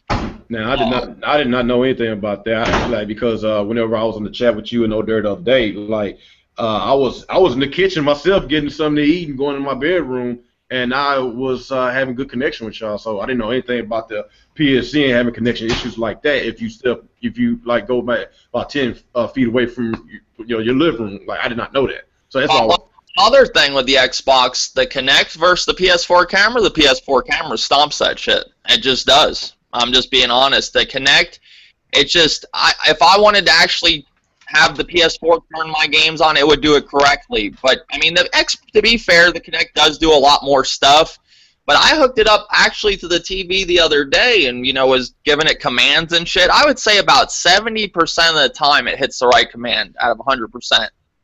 It's going to the right channel. I say cinematic goes in Showtime. Two things there, right? With regards to the PS4 camera being better than the Kinect. I can't agree with that because it doesn't even pick me up in the dark. It says, please turn on your lights. Well, it's because you're black. No. I was just about to say that. I don't know if there's some kind of racist shit going on, but it actually says, please turn on the lights. So I can't agree with you there. With regards to the commands, I'd agree with you there. Xbox on doesn't always work for me. It doesn't always work. Turn off doesn't always work. I'd say it's about 80 to 85%. Well, see, I was trying to make a player the other day on the Xbox One for the NBA 2K, and I came out looking like an alien. But see, the PS4, with the UFC, it came out correct. You know, maybe it's two different games. Maybe that's why. You know, but it just seemed like it read it a little better. You know, but the Kinect is cool. I like the Kinect for. Oh no, let me back up again. Okay, I do a lot of live streaming. Now, the Kinect with live streaming is not even close to the PS4. I don't care what anybody says in this room. Just the Twitch app and everything works way better on the PS4. Now, that may change when this whole Windows 10 thing comes into play. That may fix it. But right now, I would prefer PS4 on the Twitch app if you're using the Kinect and, the PS4 camera. Just even how the setup. Let's go and speed it up a little bit. I'm going to get Phil Spencer in this room because Dave said he don't care what anybody says. It's a better camera. Phil Spencer in this room to debate it out with Dave about his camera. All right, y'all. Let's go with Nick. Let's go and finish up this topic because we've been on this topic for way too long about the Rainbow Six Siege, and he hadn't gave us his thoughts and opinions about the whole entire online-only games, man. Let's go with you, Nick. Well, I'm trying to figure out why so many people are getting offended by these. Well, first of all, I think Dave hit the nail on the head about the whole they got rid of DRM, but then all the games are online anyway, so it's kind of like the same thing. But I'm not sure why so many people get offended by this whole online-only thing, especially when PC's been doing it for years. I mean, I don't remember anybody ever complaining when World of Warcraft was online-only. Did anybody really go to World of Warcraft go, how come there's no single-player campaign? They didn't give a shit. I'm a console player. Yeah, and like they've been wanting like PC features that come to console for so long, and well, here they are. You got your online-only games. At least for consoles, you pay like maybe, except for some extreme cases, you pay like the 1 year for the online service, and you don't have to pay a monthly fee. Unlike for a lot of PC games, where you have to pay a monthly fee. People say, "Oh, online gaming for PC is free." I was like, "No, most of the games you gotta pay a monthly fee." Yeah, it's not about being online only though. It's the fact there's no campaign, which is a structured story and extra additional content. If games are online, if Rainbow Six was online only with a campaign, that'd be fine. That'd be different. The fact there's no story there, no intro, no cutscenes, no nothing like that. That's something taken out, which is a different thing to online only. Like look at it this way. Even Call of Duty, every year gives you a campaign. Yeah. And that's like, yeah, it might be an action movie campaign, but still, they put the effort in. And again, like, I'd have to agree with Dave, like, who's the audience they're going for now? Because I don't think it's us anymore. Oh, absolutely not. Yeah. They've been like, we've been there and back, but there's a lot of these just like short attention span gamers we got now who just want to go straight to the online and probably don't even give a crap about like the 4-hour campaigns that these games end up with anyway. Yeah, I mean, they actually also they put in every magazine or every article they want you to play the online, which how long or Activision they make strong online, strong campaigns. If you ever play them campaigns are pretty strong. Yeah. Cool. So I'm like, even if they put a campaign in the Rainbow Six, how long do you think it was gonna be? They want you to get through that as fast as possible, so they can just get you straight to the online. Campaigns for life, baby.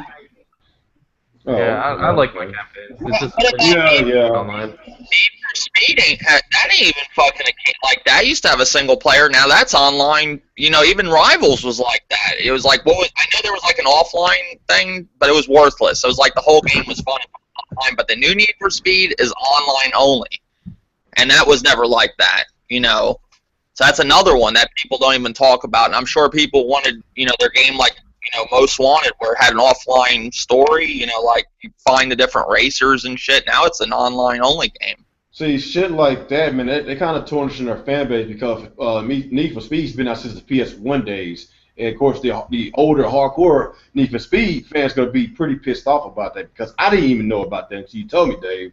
So that's what I'm saying. Like, it's kind of like they going for the new age gamers these days than catering to the old school gamers, because old school gamers we're all about single-player campaign. That's what we grew up with. That's what we always liked. You know, and of course, with the multiplayer, it's always been a plus. Multiplayer to me has always been a plus.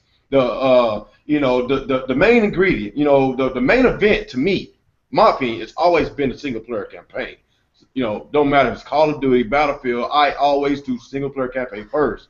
And Need for Speed is an established franchise. You know, it should have come out with single-player campaign. I'm sorry, I can't support that stuff. That's just my opinion.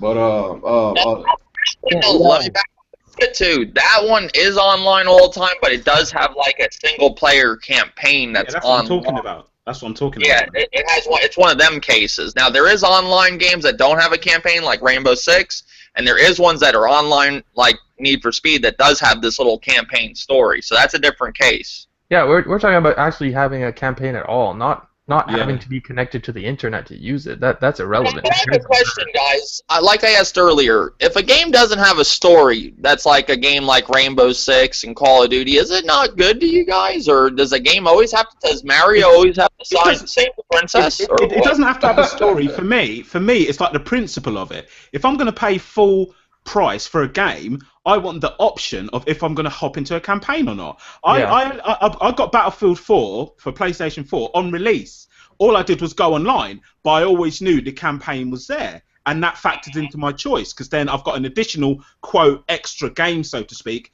when I want to, and I've recently just dusted it off, and now I'm playing the campaign. It's the principle of it not being there, which is for me, as I can't remember who said it, being an old school gamer, that's probably part of it, because it was all we had was a single player back in the day. So that's still ingrained within me. Do you know what I mean? I don't know if that's part of it or not. Yeah, see, online, there's so much bad. I mean, the internet is a great thing, and it's a bad thing too. It brought a lot of great things to the world, and it brought a lot of bad things, and it really affected gaming in a good way and a bad way. You know, it's part of the world just, you know, evolving and going on. It's really, you know, changing gaming, and gaming is taking a big effect to it, to be honest. Yep, and that's why a lot of people is just giving up on games these days, because they are tired of getting freaking raped, you know, by the gaming industry. Just being real, because a lot of stuff that I'm seeing these past couple of years, I'm just not liking, man. Like, seriously. Yeah, to the old school gamer, but gaming right now, I'm telling you, is at its prime. It's at its fucking. Yeah, you're right about that. Got more people playing games than ever, you know. But you're an old school gamer like you and me are kind of getting tired of it, and Wiggy and everybody else in this podcast. Yeah. You know, they're attracting all these new casuals that they don't care. They'll pay all this shit. Yeah. They don't care. No. You completely, you're right about that, Dave. Yes, the gaming industry is booming more than ever. You know, but as far as, yes, us all being, you know, we all old school gamers, it just makes us just want to just go and play our retro consoles and don't fucking buy into the BS that we are getting these days. That's why I hardly buy games brand new. I always wait until, of course, Call of Duty, for example. Support the industry, you cheapskate. I support my it has to interest me in order for me to spend $60. My hard-earned money, it has to interest me. But majority of games that I buy, you know, I either trade some of my old games in, or I wait, you know, to get a pre-owned. Just like I got pre-owned Dying Light for $30, pre-owned Call of Duty Advanced Warfare for $35. You know, a lot of my games are pre-owned. And I just can't see myself spending $60 for every game that released on launch. I can't do it because of the shit that I'm the same way. I'm the opposite. I'm the opposite to that, because to me, gaming is like all I do. It's my hobby. I know a lot of you lot guys are fashionable. You go out to the clubs. Oh, look, we're dancing. You do stuff. To me, gaming. I'm not lying. I'm not lying. Gaming and boxing. That's my only things. That's my hobbies that I do. So I don't mind paying for games. It's not a problem for me, because that's my interest, like the big collector's editions and that. People are, oh, what are you buying them for? Because it's what I want to do. But I can understand not everybody feels that same way. So prices. Sorry, carry on, brother. Go. I don't mean to interrupt, but you know, come on, you guys. I'm probably the only one here about that concept, but yet I still find a way to somehow, you know, stay in the loop and contribute back to the game industry. And I can honestly tell you, from sitting on the sidelines, literally, I'm on the outside. looking in. You gotta come in, man. You gotta get yourself Street Fighter. Hold on. Hear me out though. Because I'm on the outside looking in, and I have a high perception, I can honestly see that what the game industry, what developers are overlooking, and the publishers, what they're overlooking is genetics. See, like, I see a lot of young kids on YouTube playing old Sega games. Oh, I see dudes teenagers playing Sega games, Nintendo games, Super Nintendo games, and I'm like, why is this kid? And then I actually saw like two kids with you know, they hold they'll hold their phone or camera in front of the TV, and you'll see a brand new Xbox One or a PlayStation 4 right there next to that retro gaming system, be it Sega or Nintendo. I'm not gonna say Atari, none of them knew Ataris, but be it those two. But yet they're playing those old games. And then, an article just came out about who was it? What's that? Fisher Price for Kids. And I think that's it. They make like kids toys. They gave kids a Nintendo 64 controller, and the kids like, what is this? The kids grabbed that controller and had fun playing a Pokemon game. That video blew up over Facebook. It's got like over 83 million hits. And I said, this is what the game industry is overlooking: genetics. Even when I have kids, my child will know what good gaming is because I play good gaming. They will know, hey, something's missing in this new generation of gaming. For some reason, they're going to get what's missing out of those old console games. Well, that's where the game industry is overlooking. They're overlooking genetics. Why are so many young gamers playing old school games, and they don't want none of our new stuff? When I see kids with $400 consoles playing on a console that cost maybe $100 back then, and it's what we're in the new age now. Yeah, but a lot of that is a lot of it is because it's fashionable. Like now, like I was watching an event on TV the other day, and there was all these sort of girls dressed up, and they were young, and all these young when I say young, in the early 20s to me, but they were like sort of young, and they're sort of talking about these I play Mega Drive, I play Sega. They obviously weren't around at the time. Retro has come around now to be slightly cool, and it's like what I was saying to Dave in his comment section the other day. The fact that it's actually cool now to be into retro games, and it's cool to be a gamer. Back in the day, it was nerdish. When I was growing up in school, it was not cool to game. I don't know about America, but in the UK, it wasn't cool to game. But now it's like fashionable. So that's why I think you're seeing kids doing it on YouTube, and hey, because it's kind of like, retro is a little bit cool. It's a bit funny. It's a bit quirky. To them, it's funny and quirky. Those blocky graphics are funny and quirky. To us motherfuckers, we had to live through that shit. Oh yeah, no checkpoints. No checkpoints, baby. I remember back in the day. We thought that was the best graphic. We thought it was the best graphic. We thought it looked real. Sonic 2 Casino Zone with all the lights in the background. You're like, oh my god, down.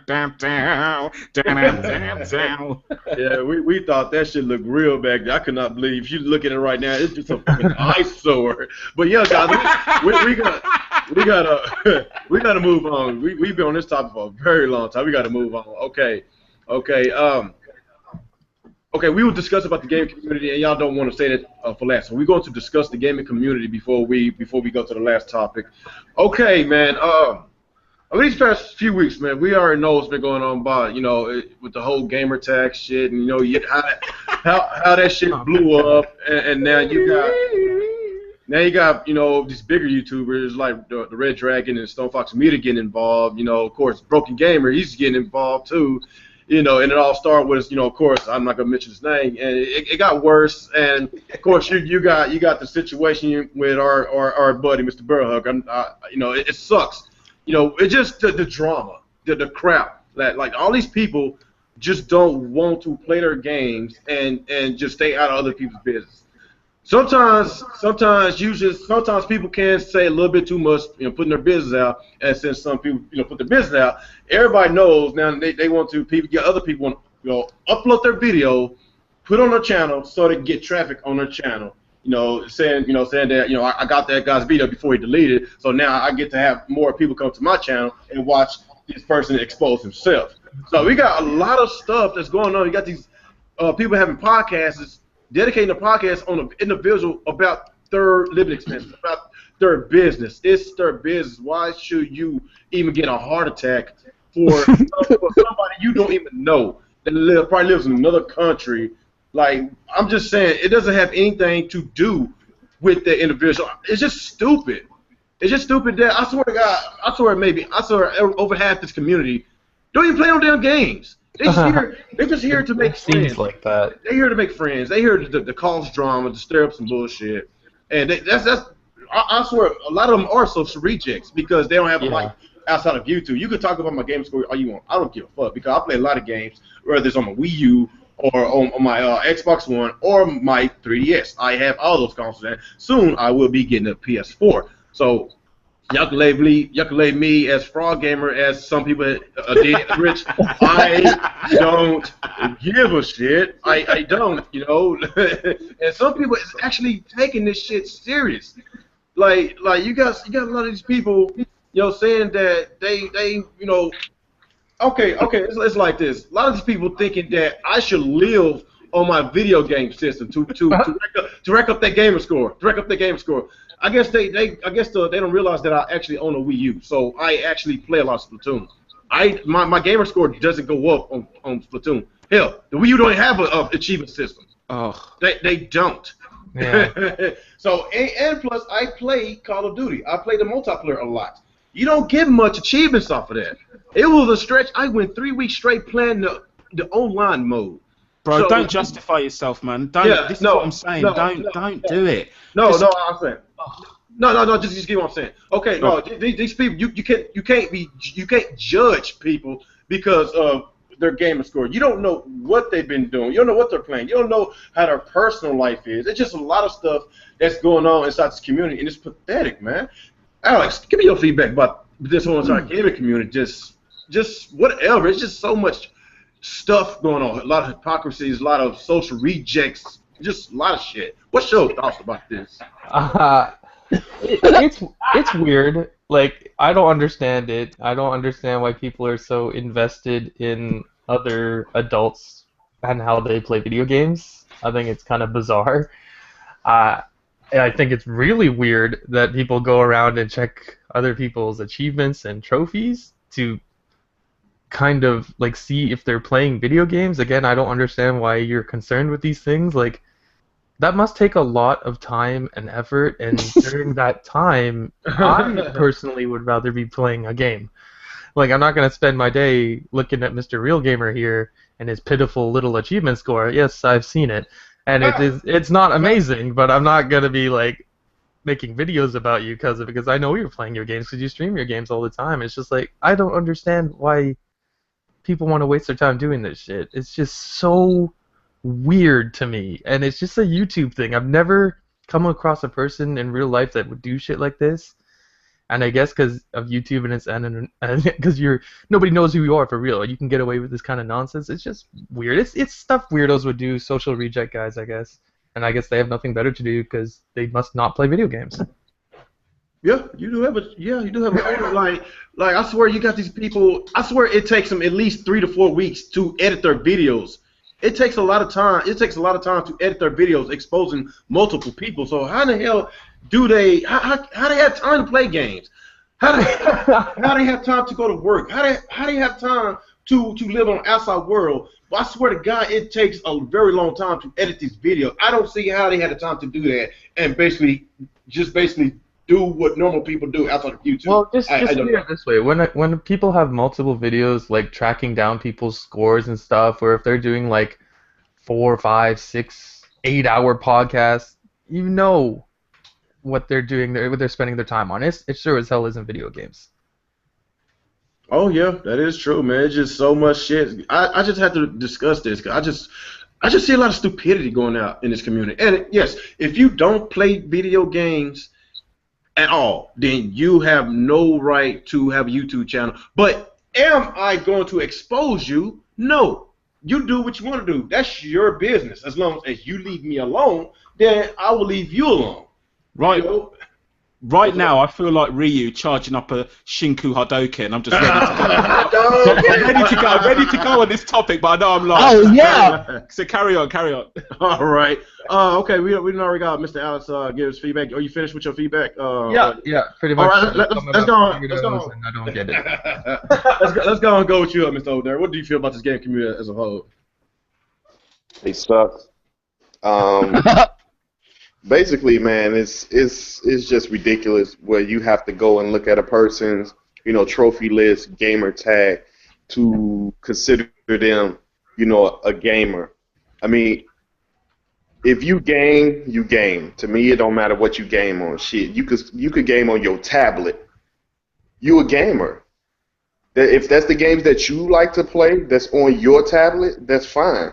If you have a console, you know what I'm saying, and you're not a hardcore player, you only play casual, then, you know what I'm saying, you're a gamer. But what I hate about these so-called gamers in the YouTube community is not that your trophy or your achievement is low. No, what I have a problem with when you try to force yourself to play and enjoy these games that you never played before in your life. That's so true. That's so true. It's so true. You sit here and all of a sudden you like a certain game just because of event pass. You never talked about these games before. As long as you've been on YouTube, I never heard you talk about these type of games before. Now all of a sudden you watch the movies. You know what I'm saying? Now you're hyped for these games. You play these games. And when I see you live stream, you just look miserable, like you want to fucking To me, that's what I have a problem with. I don't have a problem with your game score. It could be high as hell. It could be low as hell. I really don't care. But when you sit here and make videos telling me that these are the type of games you play, and I never, ever heard you say you played these type of games, and then all of a sudden you turn around and you're forcing yourself to play a game that you know you have no enjoyment in. Right. It's just ridiculous. It is hilarious. Ridiculous. Just the fact that people are changing what's going on in their own personal circle outside of YouTube. Based on it's actually YouTube. affecting what they're physically doing. I'm not going to curse. It's flipping bananas. That blows my mind. It's making people live stream. Oh, look, I'm live streaming. I'm like, someone's actually physically picking up a game, putting it in their console, and changing how they play simply because of YouTube. That's when you know you've got to turn YouTube off, man. That's when you know you've been on YouTube. You take it a little too seriously. Right, I'm going to wait. I'm still charging up my Fireball. Carry on. I totally agree with you, man. It's like you have to turn YouTube off. Yeah, when turn it off. You start to care what these people in the community think of you, and you never met them, and you never will meet them, then you got to stop. I tell Dave all the time, I do not care what these people say in YouTube. I really don't, because at the end of the day, I can leave my channel right now, shut it down, and wouldn't even have a problem. Yeah. I can live my life and go on with my gaming, go on with my music, and call it a day. But that's what I think about the community. I don't care about your gamer score. If you like, playing the game, if you got last year's generation or this generation, hell, if you got a TurboGrafx 16 that you still play on, you still a gamer because you playing. Just because you don't have an up-to-date console doesn't mean you're not a gamer. So I guess the Sega Genesis, Turbo 16, NES, Super NES, Nintendo 64, the GameCube, the PlayStation, Dreamcast. I guess none of that shit counts, huh? So all the shit that we played back then, it doesn't count.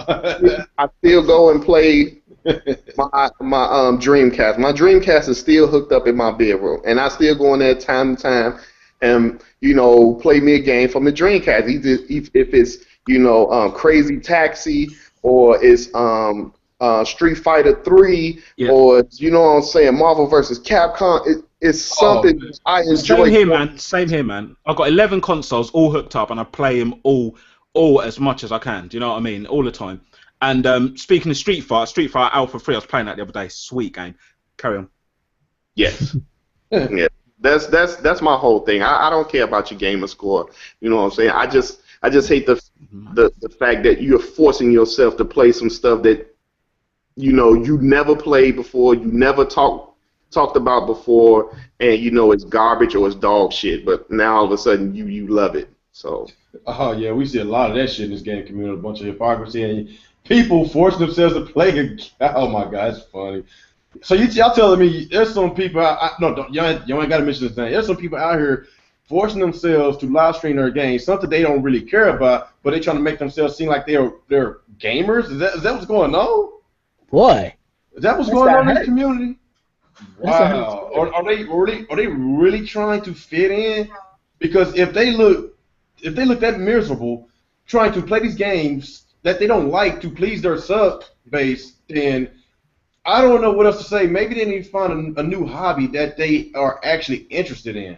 What it is, brother, it's this thing which I've said from day one. Like, I'm coming up to 3 years on YouTube. It's people who've been on here since 2008, 2007.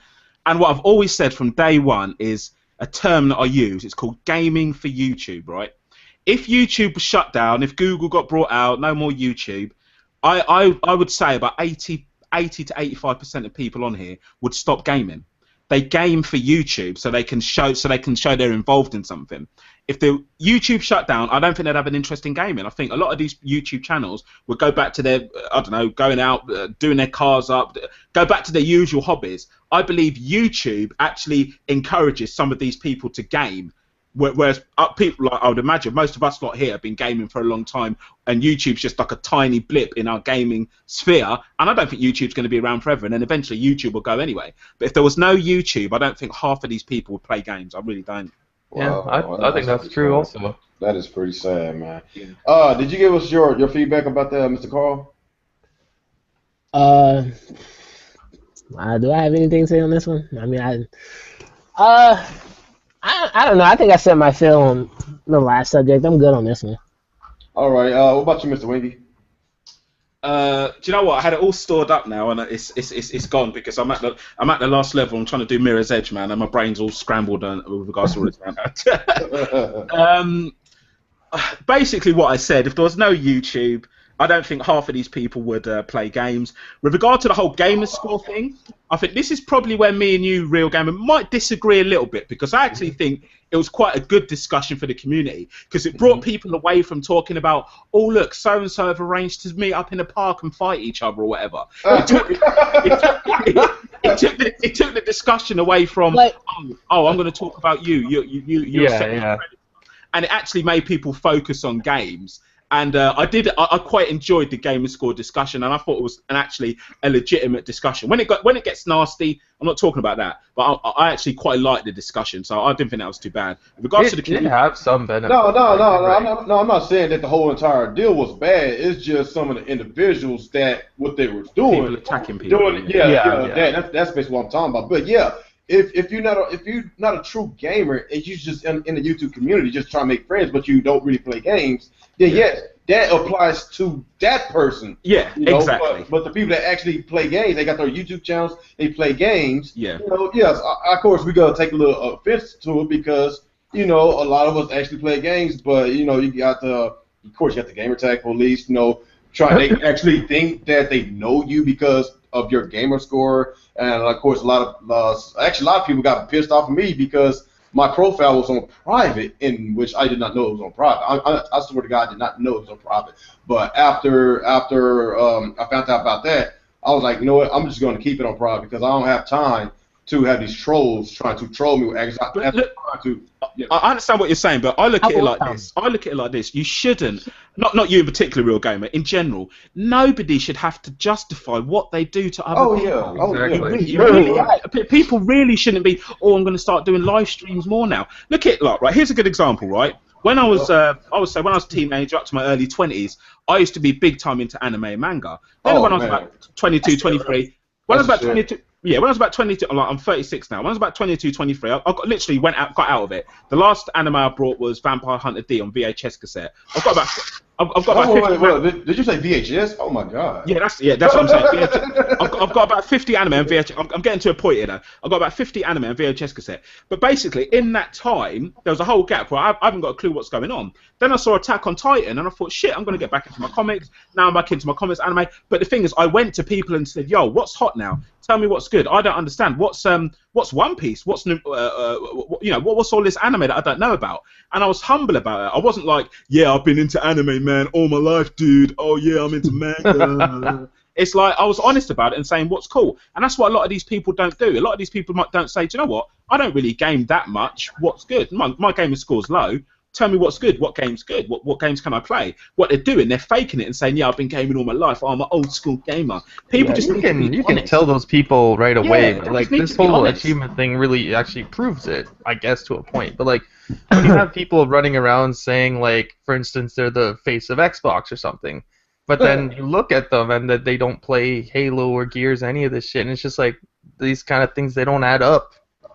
Exactly. It's like if I come out on my channel and start saying, oh yeah, Attack on Titan, oh my god, I'm into all these anime, and people are like, oh, what's the last one you watched? Oh shit, hold on a minute. I make myself look like a fool. Do you know what I mean? And exactly. people are doing this with games, I feel. It seems like that a lot. People talk about games and like they review games they've never played. That kind of stuff. Exactly. You know that kind of stuff. This makes sense for. I can honestly say, and I do have a feedback now.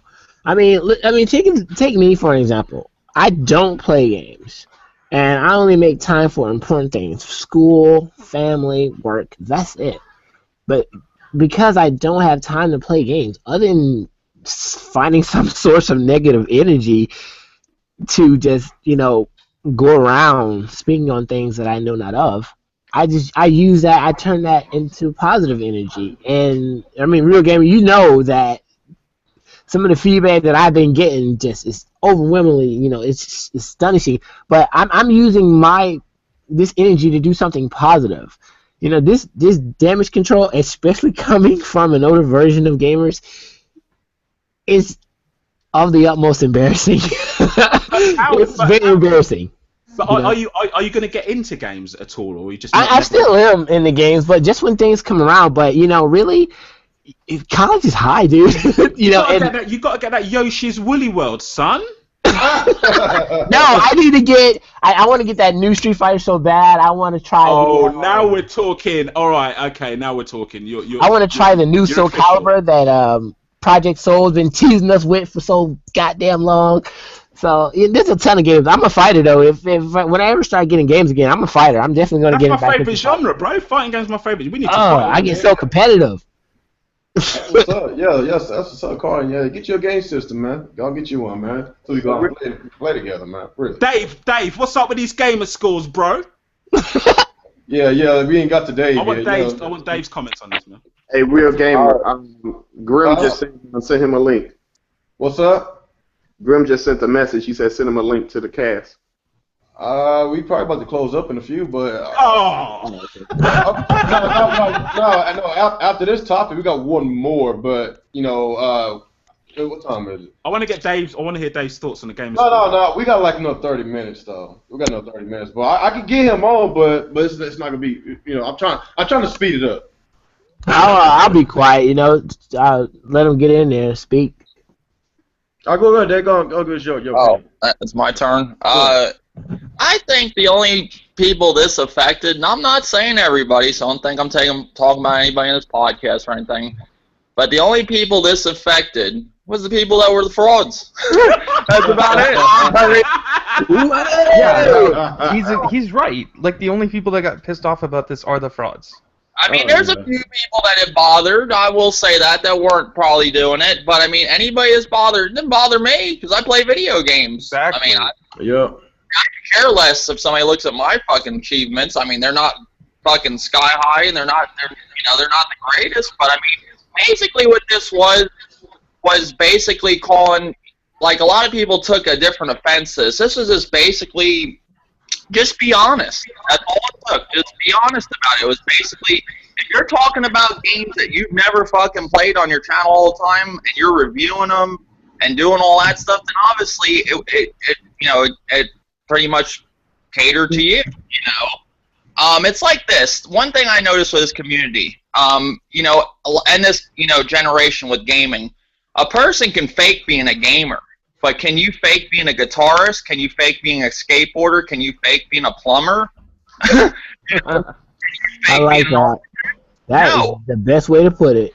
You know, so you got a lot of people that seen, like, and especially with YouTube, you know, they seen a way to make money or make friends. So they're like, oh, I could pick up anybody could pick up a fucking controller and play Call of Duty. You may not be the greatest at it, but you can play it. You can't do that you can't pick up a fucking wrench and be a mechanic, you know, and go to the fucking mechanic side of YouTube if there is one. But gaming was something easy to get into. So you got people posing as gamers to actually, you know, make money off the YouTube thing that never fucking gamed in their life. And actually, that's what this topic is for. Real gamer, I think you were attacked because of your name. You know, just being honest with you. I'll come out and say it. I know why probably RXL and them attacked you because of your name. It's just being real. Well, the real gamer name doesn't necessarily mean that you have to play every game that ever came But that's the way they looked at it. I think it's like if I call myself the anime king and like I hadn't watched anime for it's like 15 years. It's like One Stop for Gamers. He says he's the face of Xbox, but barely touched the Halo series or Gears of War. So how the fuck's he the face of Xbox? Makes no sense. Well, I mean, it don't make any sense. Like I would, if I said I love Microsoft, you would at least have to like those two franchises. You would think, right? If I said I was the king of Sony, I would probably have to like Gears of War. I mean, God of War, Uncharted. I'd have to play the whole fucking series, or at least play 2 of the fucking games, not just Halo 3.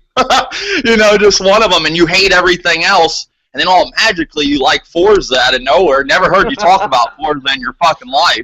That's what they're talking about, you know. No, I understand. This goes back to what I'm saying, Dave. Do you agree? Sorry, we're going quick. Do you agree?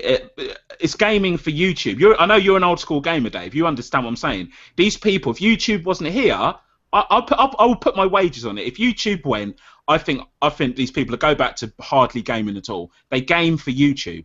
Yeah, they're gaming for YouTube. They're making videos. Yeah. I mean, one thing with everybody saying, oh, well, I got a job and a wife, and I'm not saying anybody in this podcast, so don't take it like that. But people's like, oh, I got a family. I got the fucking farm to take care of and the cows and everything. But you're making podcast videos after videos. So obviously that time you could cut down your videos and play at least a half-hour game. Nobody's saying you got to play 4, 5, 6 hours a night of gaming. Nobody's saying that. Just play some games. I mean, you could look at anybody's, you know, like on PlayStation 4, you could look at people's recent things they've done on their channel. It tells you what game they played that day. You could keep track of anybody if you wanted to. Oh, yeah, but, that's true. I mean, you can't hide that shit. The only people, I mean, there is people that do hold their, you know, hide their trophies and stuff like that, but most of the people are worried about this shit. Not saying everybody were the ones that were the problem and you know, the main problem. They were the frauds. I hate to say it like that, but it's the truth. You make a strong point about that, Dave. Yes, and yes. But I will be honest. The reason you probably got attacked, you bought into it, real gamer. They're probably just giving you hell for your name. It's probably don't mean nothing bad for you. No, dude, I'm not tripping about that because you, Dave, Alex, Old Dirty. Y'all see me on my Xbox One just about every day, and y'all know exactly how much I play. So I might not play it every day, but I still game. I'm not saying you or anything, but there's some people that took this shit to heart, went out, got capture cards, and fucking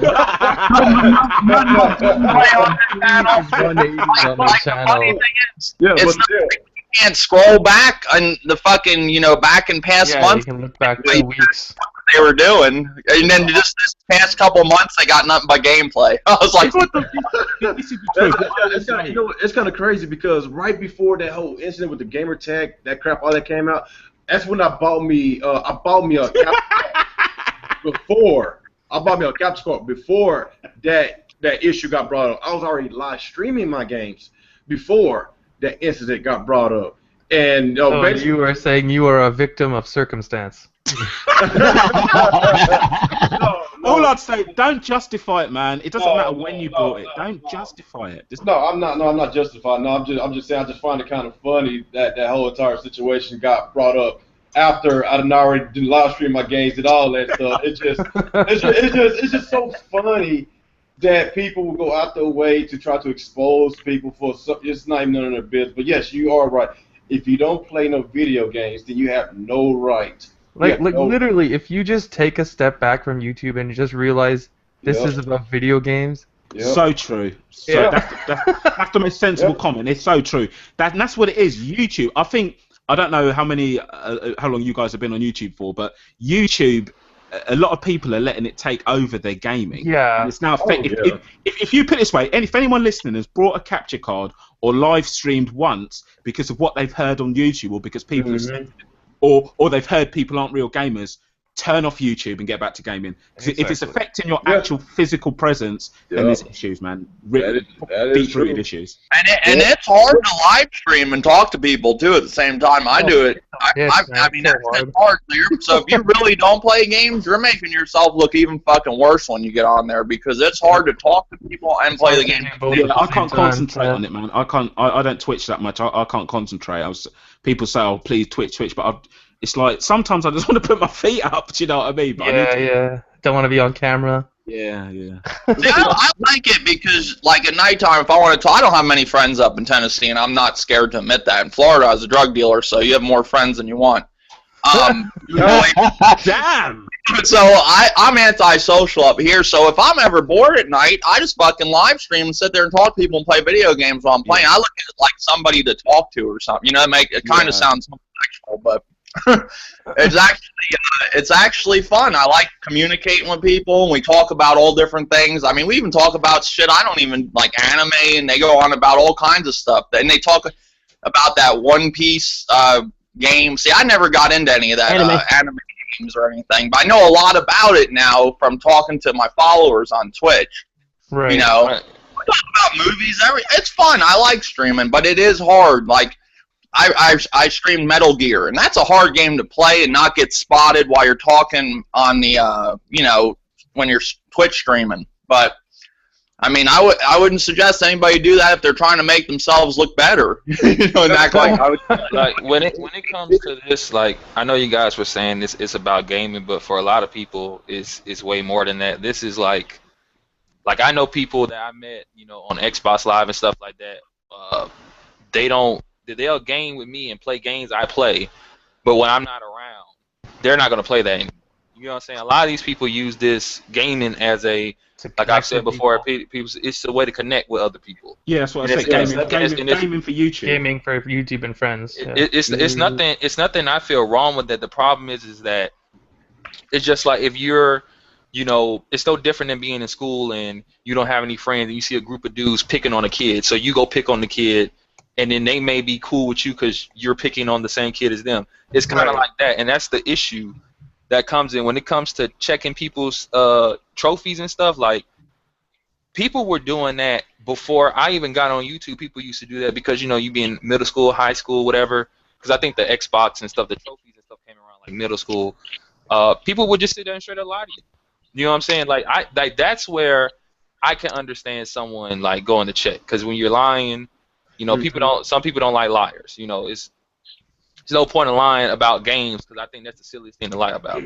But I mean, at the end of the day, I feel you shouldn't change. Even if you get called out and let's say what they're saying may be true or not, like honestly, it's none of their business. I 100% agree. I'd feel embarrassed as a man with, sorry to be gross, but with two balls and a dick. I'd feel embarrassed if somebody from outside. I'd feel embarrassed if somebody from outside my sphere, beside my wife, who I respect, and my close friends, had an influence on me in any way and made me, I'm going to game more now. Right. That to me internally as a person, that says there's issues there, insecurity issues, trying to impress. You can't let somebody affect how you game. Oh God, I can't stress this shit, man. It's driving me nuts. Yeah, right. And I'm just gonna tell people, like, in the eyes of the person who called those people out, I'm gonna explain it, right? Rather you admit that, let's say someone gets called out for not playing games or lying about playing the game. If they admit it, then that person that exposed them in their eyes wins. That's another reason why I say it's not just about gaming, because a lot of people use this as a way to feel accomplished. You know what I'm Right. saying? Gaming is when you play a game, you beat a game, you feel accomplished, but you also feel accomplished when you sit on the internet and expose and troll people too. Some people feel accomplished. They feel like they solved a problem today.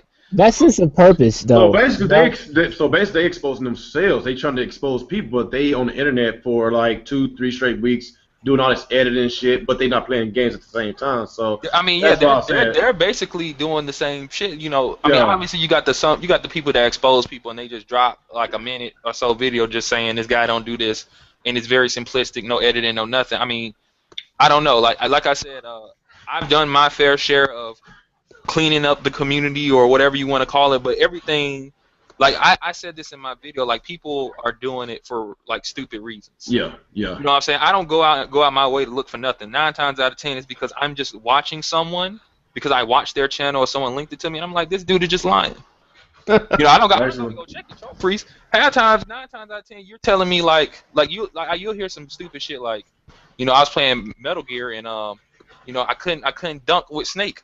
Do you hear some retarded shit like that? Something off the wall that doesn't make any sense. You know this person is not playing these games, and it's just like, why lie? Just so you don't play it. Yeah, that is true.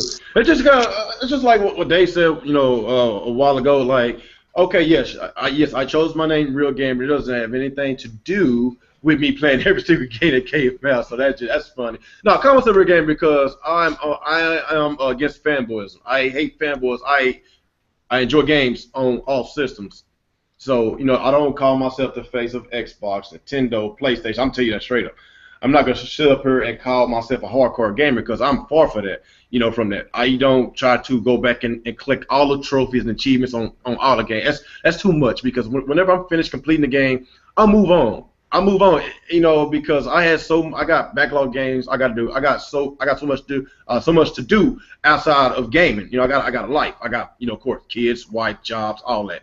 So I try to complete these games as fast as I can. Then I move on to the next game. You know, if I call myself a hardcore gamer, and if I call myself the face of whatever, Xbox, Nintendo, or Sony, then yes, everybody has every right to expose me, especially if it doesn't if it doesn't add up. You know, basically. So basically, you know, like I said, that's the main reason why I call myself a video gamer, because I enjoy games. It's what I said. If you like games on mobile devices, you know, if you like retro games, they're games. It doesn't matter if it's from this generation or last generation. Games is games. Like, that's why I call myself a video gamer, because I love retro games.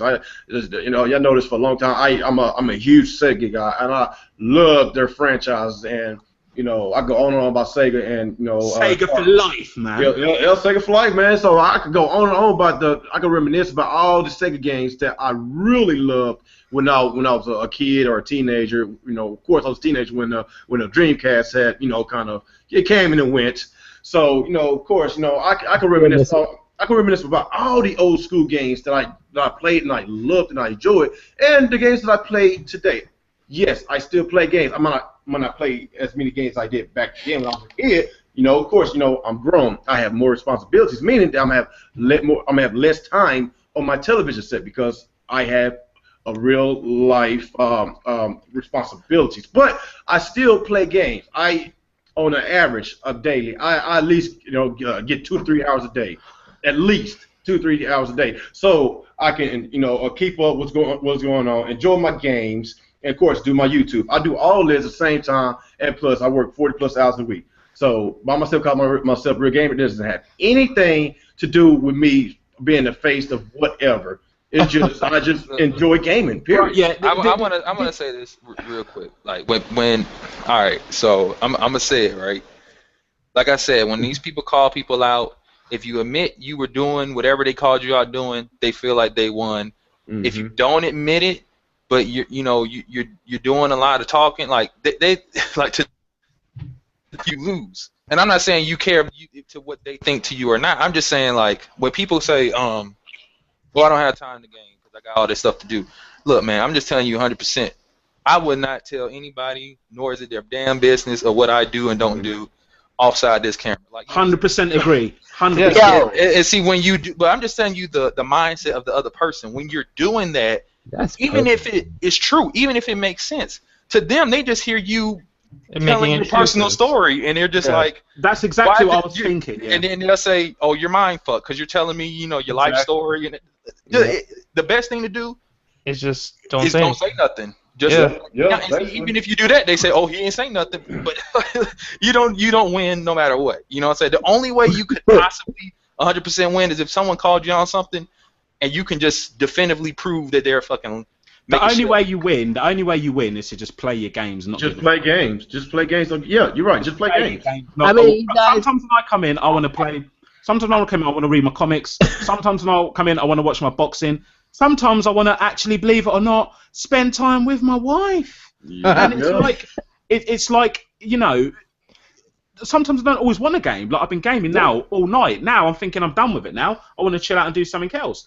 Do what you want. Don't ever sit on here trying to not you, but don't ever justify it, because then it's time to turn off YouTube, man.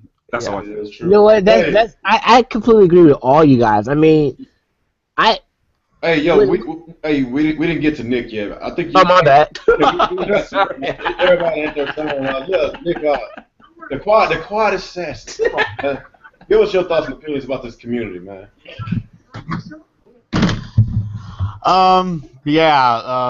Like I said, I really just kind of stopped paying attention to it a long time ago. I mean, this whole thing with the gamer score or whatever, who really fucking cares? They don't care either. They know damn well they don't give a shit about these things. They just do it because they know it's going to bring people to their channel. People are going to watch because they want the fucking drama, like a bunch of housewives watching soap operas during the daytime. They know what they're doing. They don't really give a shit. Like I said before, they don't give a shit about anybody else's gamer score. They just know people are going to watch their videos because this is what they're talking about, because they want to bring like the drama and the views and everything like that.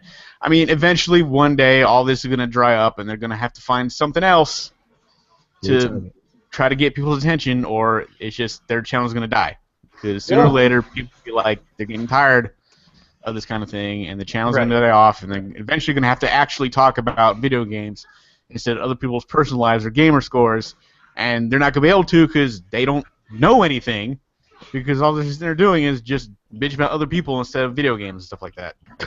Okay. Oh yeah, I'm sorry, I didn't mean to cut you off. What else you about to say? That's pretty much it. I mean, like I said, they're full of shit. They're trying to be actors. They're bad at it. They're bad actors. But they're basically doing this just to get the attention because they know this is the current thing that's getting traffic to their channel. That is true. I guess before we move on to our last subject, I want to talk about this one little. I'm getting some feedback in the background. Okay, I don't hear it no more. Okay, I guess before we move on to our last subject, I want to talk about our good old buddy, man. It's just, y'all know what I'm about to talk about, Mr. Burhugger. Like, it sucks what's been going on with him. I really respect this guy. He's one of my good friends on YouTube. It's just a lot of stuff been going on with him lately. A lot of drama. A lot of people re-uploading his video and putting it on their channel. So after he deleted that, the video would never, it will still be up. Which I thought that was pretty pathetic. When people do shit like that. That means that they want drama. That means that they're searching for it. Yeah, they're searching for drama. They're searching for traffic on their channel, which is pathetic. That's I'm defending a Burhugger on this. I'm not saying I agree with everything that he do. But yes, as a whole, he is our buddy, and it sucks, because it's a lot of people attacking him. You got these people that's doing these podcasts dedicated to what he do outside of YouTube. In his personal life, the whole the disability deal, the government, and how he's living, the whole Wii U situation, like, who gives a shit? Like, I'm just being real, like, why is it other people's business? And, I know maybe some of y'all might have mixed feelings about what's been going on. Maybe some of y'all think that he maybe lied to his sub base, the people that actually supported him with the Wii U, and maybe wasn't too honest about the Wii U situation. But my offense to Burhugger, man, he's a good guy, good YouTuber. Only thing that he should have done, he probably should have came clean a long time ago. That's the only thing I can say. But as far as content, I love his content, but with the whole Wii U situation, I just don't give a shit. and with everybody just trying to expose him, like I don't know, I can't even count these other YouTubers that's coming out of nowhere trying to bring his channel down. They trying to basically trying to get the government to have him pay back the money that he's been getting, from disabilities after he said that he's capable of working. Like everybody is all up on in his Kool-Aid about that situation, about the comment that he made. But like I say, why should anybody give a shit? And or are they hating on him because he's on disability and he get to play more video games than these other people? Maybe they're pissed off because they are, maybe they're pissed off because they're working. They're working at their jobs and they don't have time to play as many video games as Burger. But like I say, it's his business, and I don't know. It's just so much shit is going on. Alex, what you think about our good buddy Burger, man? Like with our community, just welling on him. Is it fair? Is it fair? Honestly, man, I don't want to talk about this unless he's here. I'll take lead. What? Okay. Yo, okay.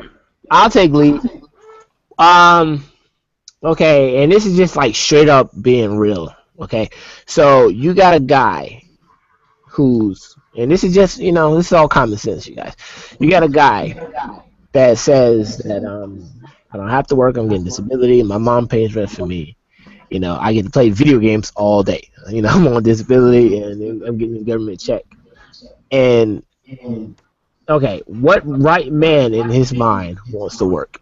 Okay, I'm being real. What right man in his mind wants to work? Now, naturally we're man. We're supposed to be tethering to our land with our farms, but you got a guy who admittedly owned up way more than what he should have and said, yeah, I got the good life. Mama Dukes is paying the rent. Games all day. I'm good. And you got a lot of people envious of that shit. When I watched the video, I was just like, wow, he's got the good life. And then I go on YouTube and just randomly, because I liked his podcast, now I'm seeing individual podcasts of on him coming up like, we recommend you watch this. I already watched that. But no, hold on, this video is by this person. Oh no, this video is by this person. I'm like, hold on, what the fuck? Oh my god, somebody exposed this guy for not working. Yeah, they're trying to get him fucked up, man. It's all accepting money from fucking other people that probably don't have jobs, and they're liking his content. That's the problem with it. Are we talking about Bear Hugger? Yeah. Yeah, he's ripping off the subscribers. That's the bad part. The ones that are donating. It's not that he's ripping off the Canadian government. He's ripping off the people that follow him that donate to him. That's the problem. Ooh, I overlooked that too. That is another thing. That's two genres he got coming at him now. You got the state, you got your country, you got your government, now you got your subscribers from all over the fucking world, man. That's too much fucking heat, dude. He's ripping off the state. I mean, ripping off people that follow you, that's different. So not saying everybody let's look at things. There's a lot of people that do some stupid shit that rip off their states or countries, whatever. He's ripping off the people that support his channel and stuff, saying, hey, I'm a little short on the rent this month, guys. I don't think I'm going to make it. And he's just using the shit for video games. Ooh. Like, all right, so, don't mistake me being honest for, like, negativity or nothing. But to be honest, I watched Bear when he had the Wii U, not because it has anything to do with anything, but, like, Bear's content to me was more enthusiastic.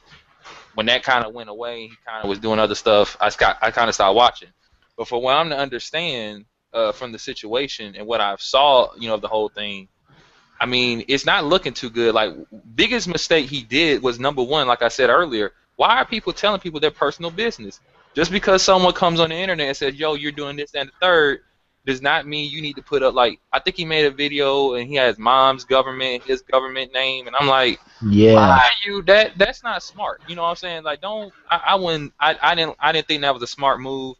He removed the video, but that doesn't change anything. Someone's just gonna record it, which someone did.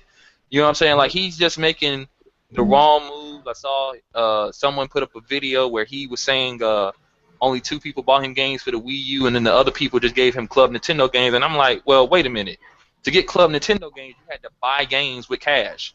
and then someone had to decide to be nice enough to give you their free downloaded game. Like he kind of just rubbed it off like it didn't matter.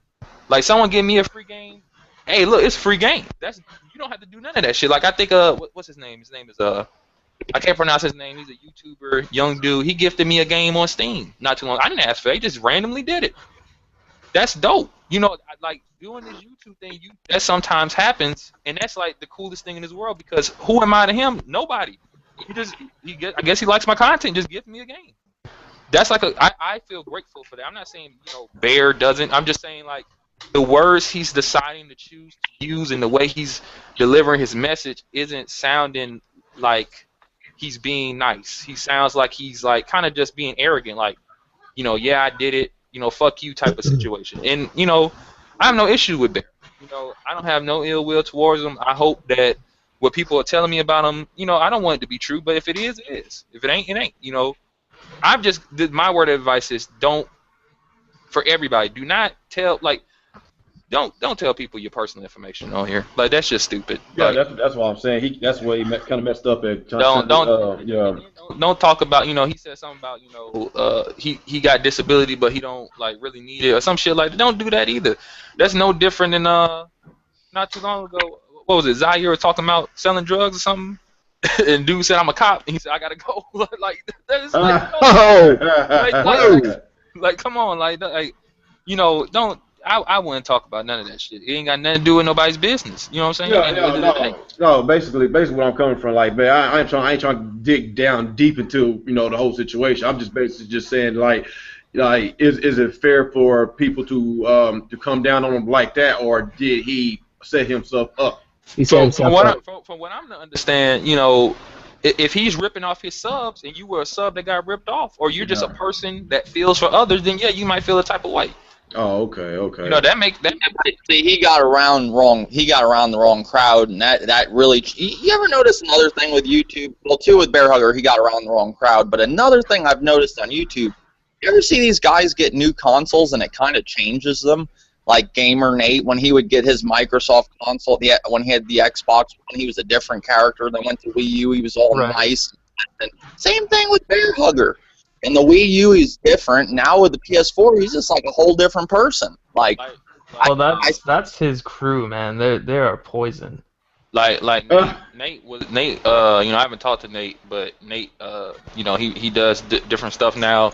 I'm glad he does. But I used to talk to Nate like on a daily basis. Me and Nate were cool, but I used to tell Nate, Nate, he said, hit us up. I'm about to get rid of the PlayStation 4. I'm about to get rid of the Xbox, the Wii U, or whatever. I'm about to build a new PC, or you just tell us this stuff in Skype. I'm like, Nate, do what you do, but do not tell your subscribers you're doing that shit. And then when you get the new system, don't start just shitting on the people you were propping up. And he would do it every time and then say, well, why are they coming after me? I'm like, because you stop it. Like, why they're, like, at some point I was like, he got to know what he's doing, but he really didn't. It wasn't computing. He did not understand that what he was doing was silly, and I feel some people do that. I don't know if that's what Bear was doing. Like I said, after he got rid of the Wii U, I just felt he wasn't as enthusiastic or energetic, and wasn't like, I don't know how to put it, like his content is, I wouldn't say it was bad, it just wasn't appealing to me anymore. It wasn't like, Bear seems really into when he's talking about some Nintendo stuff. When he's not, it don't seem all like he's there. So I kind of just stopped watching. So I don't know what happened after that, but from what I'm to hear, and I saw when he put out the government name and stuff, don't do none of that.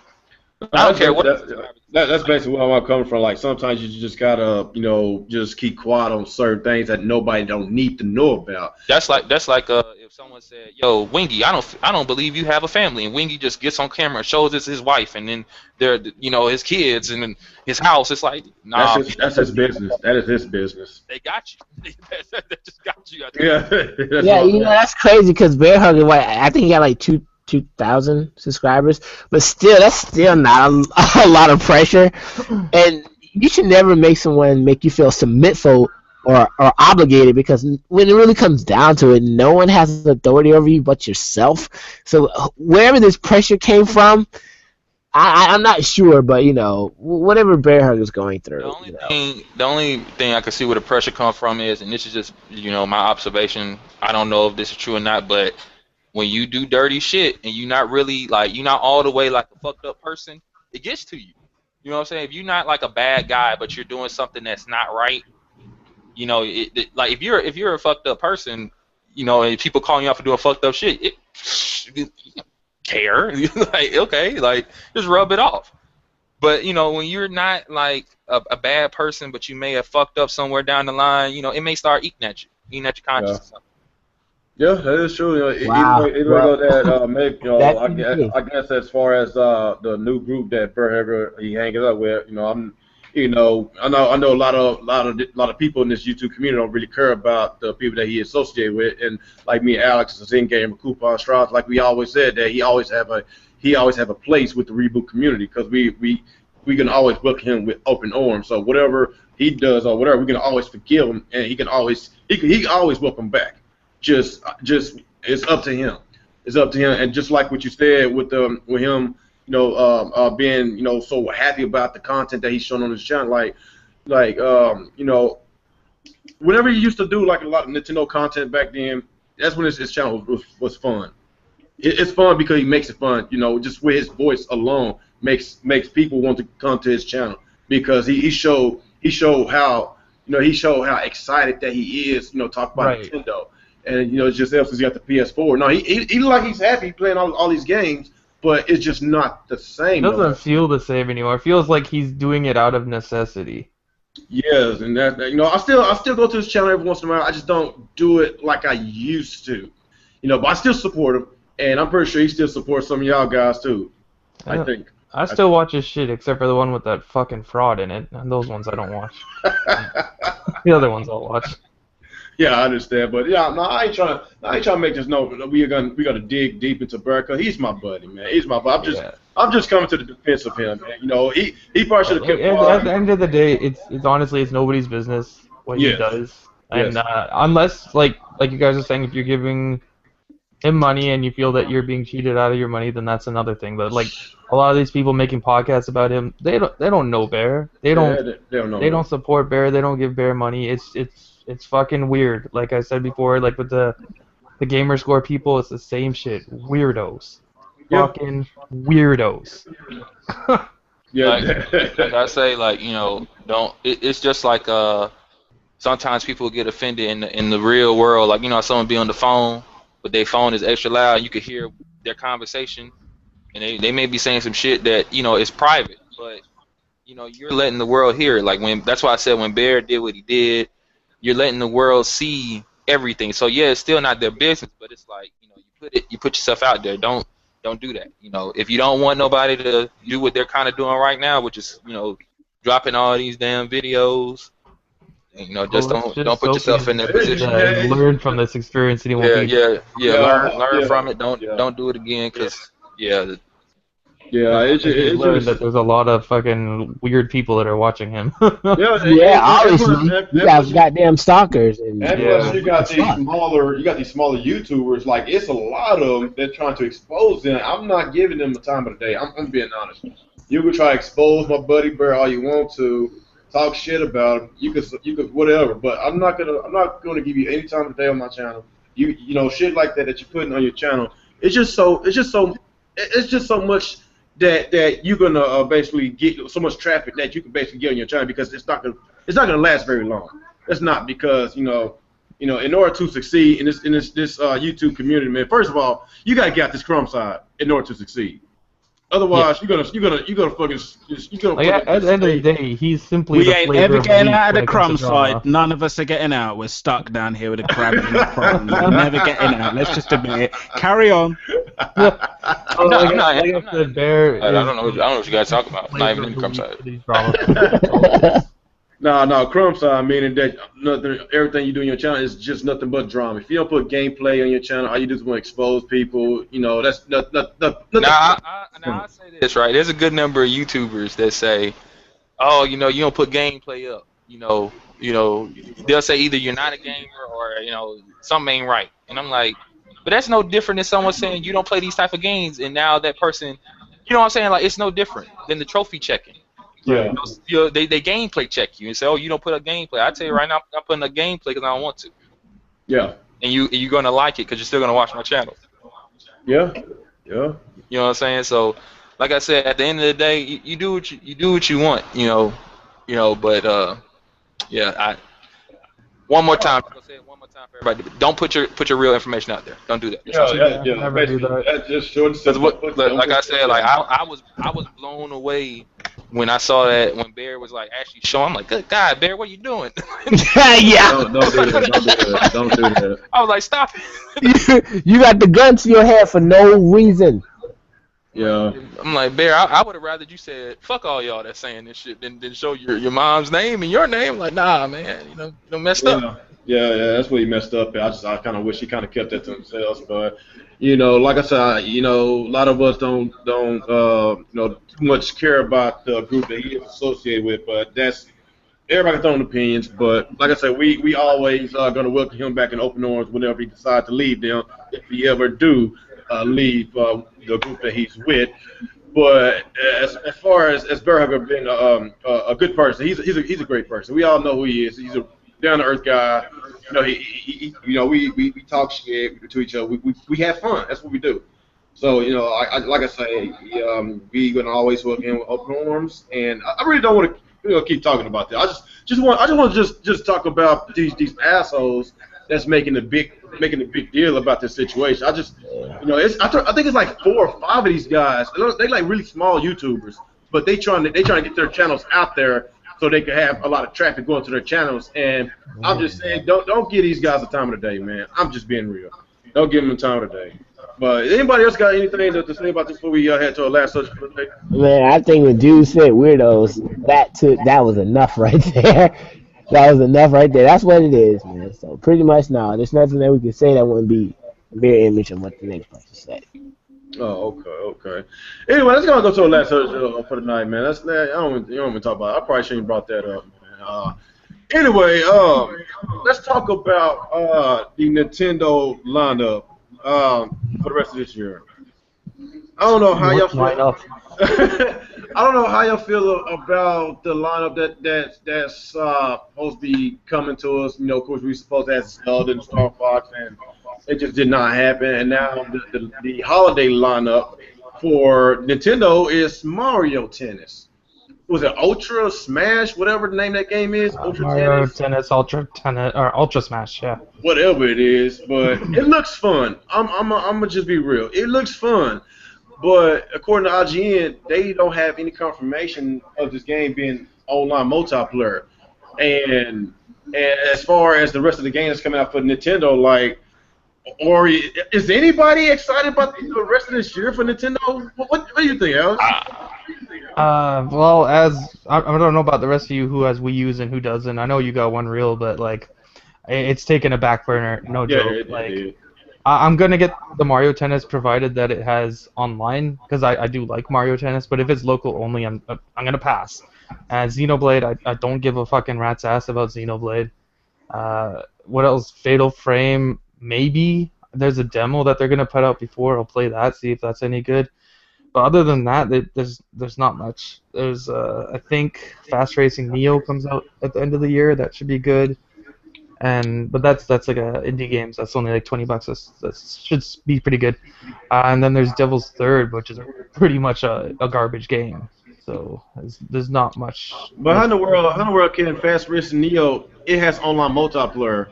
Yeah, but it does. why doesn't the Nintendo game on the Nintendo system doesn't have it? These are the things you're not supposed to talk about, Mr. Real Gamer, because it makes you a Nintendo hater. I don't get it, man. A $20 indie game has online 4-player, and a lot of Nintendo games don't. It doesn't make sense. Star Fox doesn't have online, but they've delayed it. Maybe it will when it comes out, but I don't know, man. The rest of the year for them is really, really weak. Honestly, this was supposed to be their year. Last year, we was talking about how Star Fox and Xenoblade and Zelda was going to be a huge hit for Nintendo for this year, and all of a sudden, ever since the NX, the talks came about, that's when Zelda got delayed. They didn't even freaking mention it at E3. They didn't even show any kind of gameplay. That's why everybody speculated that it's going to be on the NX. And as far as Star Fox, it looks like shit, man. The game looks fun, but The game has no online multiplayer, in which it doesn't make sense on how a Star Fox 3DS game has multiplayer. But like you said, Alex, we don't supposed to talk about Nintendo like that because it make us Nintendo bashers, which is stupid. That's why I get on these damn fanboys because they just the dumbest sons of bitches out here. They just don't realize when they're getting ass raped by Nintendo, but they will still suck that cock as hard as they can. Just being It's real, true. man. Like, it's true. man, look, Nintendo, they know what they're getting, man. They're happy, man. They're keeping the Mario alive, man. They know, though. It's They know. 2015. It's 2015. Come on, a tennis game. Tennis game. Come on. It always virtual tennis. Always had online, am I right? Virtual tennis. Yeah. Every tennis game. So we were in 2015. The Dreamcast virtual tennis had multiplayer. Am I right? Yeah. Okay. That's my baby. Okay. It's 2015. That came out way over 10 years ago. I think I'm trying to remember exactly what year virtual tennis came out for the Dreamcast. I'm not sure if it was 2000, 2001, but it's been a very long time. Did the one on the 3DS have it? I don't think it had it on that either. No, what are you talking about? No. Tennis on the 3DS. Did they have multiplayer? No, I was talking about the Star Fox. No, I'm just saying like because we were talking about Mario Tennis. Did that have it on the 3DS? I'm not sure, honestly. I don't think it did. I'm not sure, but as far as console Wouldn't games, surprise me if it doesn't. but console games supposed to be a bread and butter. That's supposed to be the main event. So why your main event console don't even freaking have the standard features? It doesn't make sense. And by you mentioning standard features, it's just something by saying options and standard features to a lot of these fanboys. They get so fucking pissed off for some reason. Because Nintendo doesn't offer it. That's why they get pissed off. I really don't understand, but like I say, Mario Tennis looks very fun. It looks like a wacky game that I would like to play, but if it doesn't have online, then I just can't see myself spending. I know that it's $50. It's not 60. It's 50. It's reasonable. It's reasonable. It might even be 40 apparently. If it doesn't have online multiplayer, then it has to drop because there's no way in hell I'm spending $50 on a game with no multiplayer. I could just spend an extra $10 and get my multiplayer. I can get Call of Duty. I get those other games on my Xbox One. Is my girl Rosalina in Rosalina? Is she in Mario Tennis? I'm not sure. They haven't shown all the characters yet. I would assume she's there though. I'll probably get Mario Tennis actually. To be fair, I can't lie. I don't play my Wii U. I don't play it. Not because I dislike it. Just that there's the limited time. There's other games that took my priority. I don't play my Wii U. Yeah. But Mario Tennis. But don't you know how fun it will be? You know how Mario gets that tennis game so wacky. It looks fun. Yeah, it looks fun. If it was online. But it will be much funner. Yeah, if it has online, I'll be down for sure. But it will be much funner if we can all play it at the same time. That'd be a good laugh. Yeah, I'd get it. Yeah, it'd be a good laugh. But if it's couch co-op, then what's the point? We all going to hop in the plane and we're going to fucking go to your house so we can play together. Like, come on, man, that's stupid. And as far as the rest of this year goes for Nintendo, it's just they became so very irrelevant. It's like nobody ain't talking about it no more. If they talk about it, it's negative. Well, their most exciting title just got delayed, so it's like, what is there to talk about? Like Star Fox Zelda was delayed, obviously, and now Star Fox is delayed. Now Mario Tennis replaced it. That's what I'm saying. A game like Mario Tennis, that shouldn't even be a holiday game. That's not even a big hit. Like it shouldn't even be a holiday game. It's like let's be real. It's a filler game. It's not a major title. Yeah. No, the reason it's going to be fun though, because Mario Tennis is always fun. But it's not something to get really excited for. No, it's not really exciting. It's just the reason why they made a holiday game because, of course, They have nothing else. Mario's face is on there. They're not gonna put Xenoblade on. I guarantee you, Mario Tennis is gonna outsell Xenoblade. Yeah, you might have a point. Because you just look at how Warriors versus Bayonetta 2. No way. And they both hack and slash games. Xenoblade is also popular too, dude. Xenoblade is a niche title. Even go back and look at the last Xenoblade. You compare it to any Mario title, it doesn't sell as well. No, it doesn't. Xenoblade for the Wii barely sold like 600,000 or 700,000, not even much. That's because it was like a GameStop exclusive, I think. Yeah. You couldn't get it at Best Buy, you couldn't get it at Walmart. It was stupid. And it's been out in Japan for what, like 6 months? It bombed in Japan. Yeah, it bombed very, very people bad. that I know that play it loves it to death. What? My friends love it to death. I didn't say it's a bad game. I said it's a niche game. Oh yeah, I didn't say that either. I just went off what they said. Like it's a really popular game. I'm sure it is good, but like those type of games I'm don't not appeal to sure. mass market. I'm not sure about popular. It's a good game, but I'm not sure about popular. But Mario's popular. That's why it's a holiday game. Even though it might not be a Mario Sunshine 2 that we've been wanting or Mario Galaxy 3 that we've been wanting, but we keep getting these Mario games that we don't want. Mario Party, we did not want that shit. But of course, Nintendo gave it to us. And of course, it sold over 1 million. You know why? Because Mario is on there. That's how they get their money. You got to put the Mario characters on it in order for them to make this profit. No matter how pathetic the game is, the game is garbage. But as long as you put Mario on it, it's going to sell. As long as you put Link, Ganondorf, them on the Dynasty Warriors game, it's going to sell. Even though the game was probably maybe average at best, it's going to sell. Compare Bayonetta 2 to Hyrule Warriors, even though they both are hack and slash genres, Bayonetta 2 is way better than Hyrule Warriors. But it's so much better than Hyrule Warriors. Guess what? Hyrule Warriors sold more. Why? Because the Nintendo fanboys always want to buy the Nintendo games. That's what pisses me off about the Nintendo fanboys. But like I say, the holiday lineup, it sucks, man. Dirty, what's your intake on this, man? It's not too much that I'm looking forward to. Man, it ain't that much to look forward to. But I am looking forward to Xenoblade Chronicles, Neo Fast Racing. I do want to check out the Willy World when they come out. And yeah, that's in like 2 weeks. I mean, the tennis looks cool. I haven't played Mario Tennis since I think the 64 or GameCube era. But I mean, that looked cool also. But yeah, it's not that much, you know. Okay. That's all you got on that. Okay. Well, ain't really much coming out, so you can't really say nothing. What happened to that? What happened to that? That kind of like Daytona style game that was coming out on the Wii U. Oh, the 90s arcade racer? Yeah, what happened to that? I really don't know. Nobody knows. The guys just keep saying it's coming out eventually. Now that I will buy day one. That looks really fun. Yeah, I'll buy that day one. Yeah. But it's the people have been waiting for that for 3 years now. Yeah, that is true. I don't know if the Nintendo don't. That might be the sign that we are getting next year. That has to be. Carl, what's your intake about this, man? I don't know. I'm not stuck on Nintendo.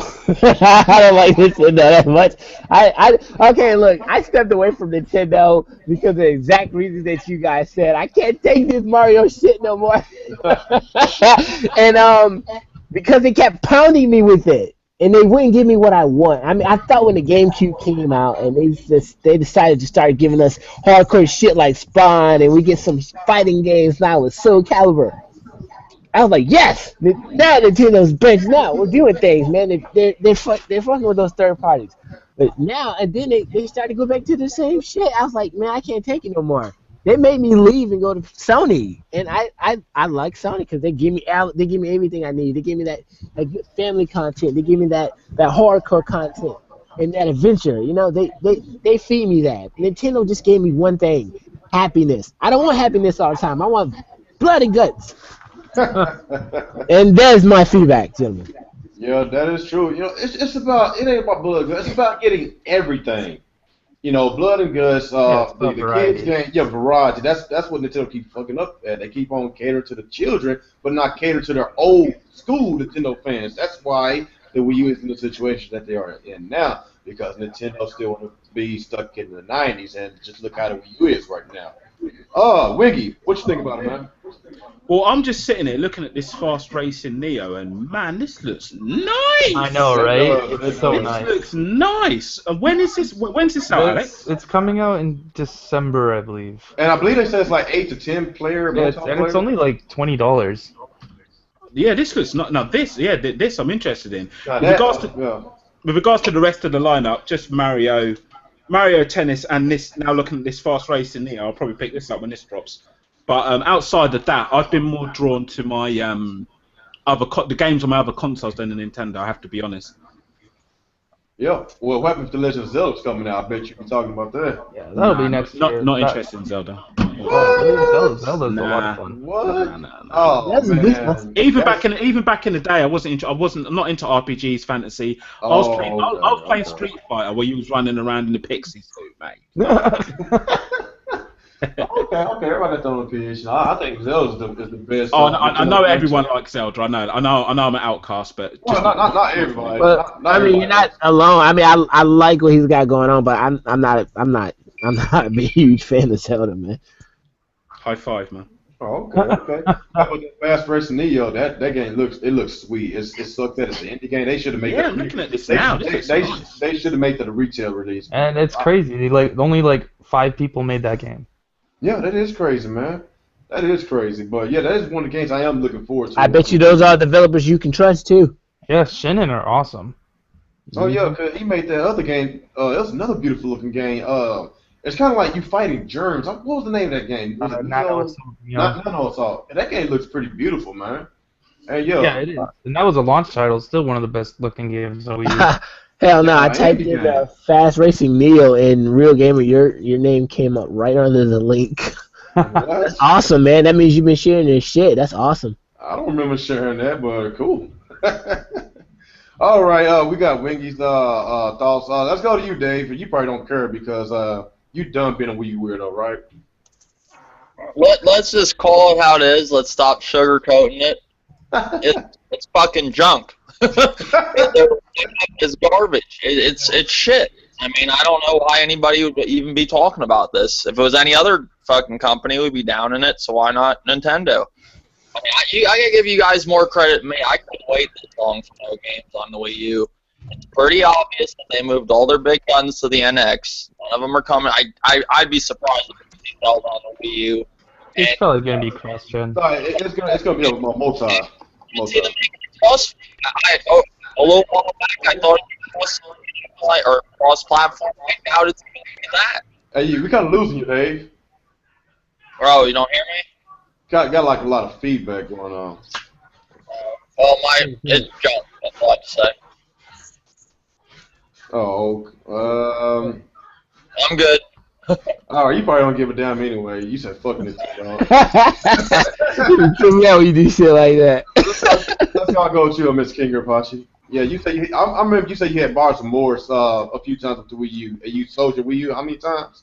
Alright, so we're gonna tell this story. We gotta tell it right because people get it wrong. Alright, I bought a Wii U. I had to return it and get another one because the charger didn't work. Okay. And when I graduated from high school, I needed a computer because my computer broke and I had to get rid of something, and that was the Wii U. Then I got a Wii U because I got rid of mine for something more important, and then I got bothered. Because when I got my Wii U, 3D World came out, and the Wii U was the shit. Because I had the 3D World, I had Wind Waker, and I had never played Wind Waker. The Wii U was seeming nice. When I got it back, Mario Kart 8 was all that, but then it was like some months go by, and I'm like, it was the first time in my life I ever bowed remorse. I'm looking at a piece of plastic, and I'm like, I don't like this thing. Like, it's just sitting here, you know, I felt like a waste of my money, so I got rid of it, right? But when it comes to the lineup, if we're talking like as in all games released, the Wii U obviously has the least amount of games. If we're talking exclusive, it's between Xbox and Nintendo. But honestly, I think Nintendo has a pretty good line. They have Mario Maker, which is, you know, Mario Maker. Mario Maker is a very good game. Yeah. Personally, I think they should have switched it around, put tennis out they in should've. September, and made They Mario should've. Maker the holiday game. That's where they fucked up at. They got Mario Maker. They got Yoshi. I'm not really into Mario Tennis, but they got Mario Tennis for those who want it. They got Devil's Third, which I still think is going to be a good game. A lot of people, you know, they just think I it's think so bad. too, especially the way they came at the developer. And then he came out defending the game before it came out. Hell yeah, I'll give him a try. I think the game is going to be pretty good. Xenoblade, I'm into Xenoblade, so that's definitely going to, you know, that's definitely interesting. So really what it boils down to, because I was like, man, you know, I can't ignore the fact that there are games I want on the system. So I'm like, really, it's kind of tricky because I'm like, all I need to know is if Nintendo just says NX will be backwards compatible with Wii U, then no, I wouldn't get these games or get a Wii U because then I just wait for the next system. But it's really between the Xbox One, that Forza bundle, and the Mario Maker bundle. That's what I'm. Forza bundle looks really nice. I'm not even in the sim racers. It's just the console. Grimpachi, you're considering a Wii U over a Xbox One? Did I hear that correctly? No, I'm not. It's not over. It's between. Why would it even be between? Because Sony's not in the, Get him, Dave! Because Sony's not in the running. And No, but I'm saying, why is Wii U even in the same sentence, even with the Xbox One? Oh, why are they in the same sentence? I'm not even talking about Sony. I'm just talking about, you're talking about the Wii U and the Xbox One. So you're gonna go buy a Wii U for what game? Mario Maker. Mario Maker, Xenoblade, Devil's Third. The games I didn't pick up, like Smash and Bayonetta and Toe Tracker, there are games I didn't pick, and Yoshi. Those are games I didn't pick up. Okay, that makes sense. If there's a lot of backlog of games you had to play. Yeah, that when Mario Kart 8 came out, I played that. I really enjoyed it. Then after a while, it was just my Wii was sitting here collecting dust. I started buying Game Boy Advance games that I literally have the cartridge and the Game Boy Advance to play on. I'm like, yo, I'm so bored. I'm buying shit I own. This doesn't make sense. I got rid of it. It's like think of it like this. Okay, it's like a job. When you quit a job, you quit it for a reason, right? You don't. They say don't go back to that job. You quit it for a reason. It's like a console. You got rid of it for a reason. Don't buy that console again. Take my advice. I mean, but there's been times in the past, that I buy a console. Like when I first bought my PSP, I couldn't stand it, and then I got another PSP, and I loved it. I don't know why. Don't ask me. I've always been that way. I don't know. I usually get rid of stuff for a reason, but I don't know. I couldn't see nobody buying it. Like I said, I mean, like in the back of my head, because I'm not an idiot. Like there are games I want to play, but I feel like a dumbass even thinking about it, because it's like I had this already. You know what I'm saying? It's like I don't know. Yo, I can honestly say I respect what you're doing. This is your life. You want to experience this before you die, dude. I totally feel you on that. I mean, I'm just being 100%. I do understand, like, because sometimes I sit back and like, damn, I already had this machine. I don't know. Like, you know what I'm saying? My cousin told me he's going to choke me if I don't get Destiny and an Xbox One, because he loves Destiny. So. I don't know about that one. I question that one. I do not know about that one. He said he was going to choke me if I don't play with him on Destiny. I said, if I got an Xbox One, I don't even know if I have Destiny, so. but we'll see. Like that Xbox 1 terabyte bundle they just announced, where you get like Gears of War, you get the what's Rare the collection? The Rare Collection, and Ori. You get like what 30 plus games in the Rare Collection. Yeah. Gears gives you all the Gears plus the remaster, and then Ori is just one game. But I heard it was pretty good. Like that's a lot of shit for. That's a good deal, man. You can't pass that up. I hope that Xbox One is better than the right before I was feeling so happy, you guys. Right before my radiator went out, I was just about to get a PlayStation terabyte one, and I was like, yes, everything's going great now. And as soon as I got to the light, fucking radiator just goes out of me. It had a fucking crack in it, and I had to spend that money to get a new fucking radiator. Them things are high, by the way. But then I looked up the terabyte, and I would have got me a damn. That thing is so noisy, and I looked at all the tests, how much noise they made, because I just cared about the memory and the space and stuff, man. But I would have been fucked if I had got that PlayStation 1 terabyte. So everything happened for a reason, huh? And even though the game from user reviews have been getting shitted on, I gotta try it for myself. Like I want to play Tony Hawk 5, man, Pro Skater 5, and it's not on PC. So I need a next gen console. Yeah, that's understandable. Let's go and get with Nick about this, because we've been doing this well too long, man. I had a feel because I don't normally have this many guys on my podcast, but it's almost time for me hit the sack. Give me your thoughts and opinions. You better make sure you game before the night's over.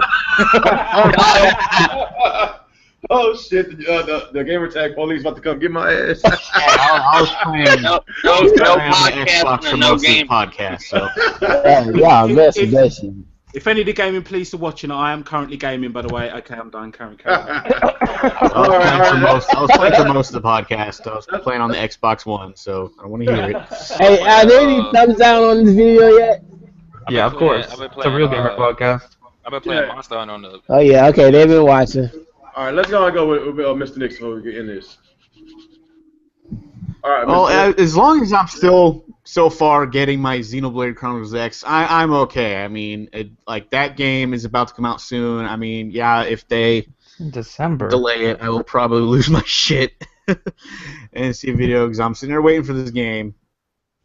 And I'm kind of sad I missed out on getting the special edition or whatever, but yeah, I can't wait for it. And I think I might pick up Yoshi's Woolly World because it does look kind of interesting, and I'm currently enjoying Mario Maker. So there are still a few games that I'm looking forward to, and I have no idea what they're doing with 2016. I'm hoping that they do put Zelda on Wii U, but I don't know. I'm thinking we're looking at a dual console kind of thing here with that again.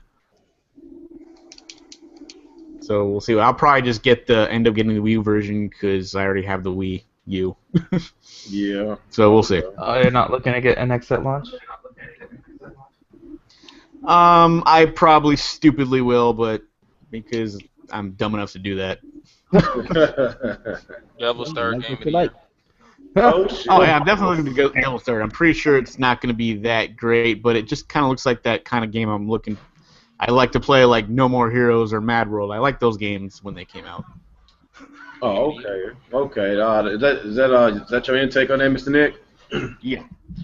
All right, guys, we got to end this bad boy because we've been going on for over 2 hours, well over 2 hours, man. This is probably the best Podcast podcast, started, ended, finished, began, finished in the time we've done this shit, man. All right, guys, I really, really, really appreciate each and every one of y'all for joining my podcast today. I know this was random and everything, and it's been a while since I had some of y'all guys, Old Dirty, Dave, Nick, Grampachi.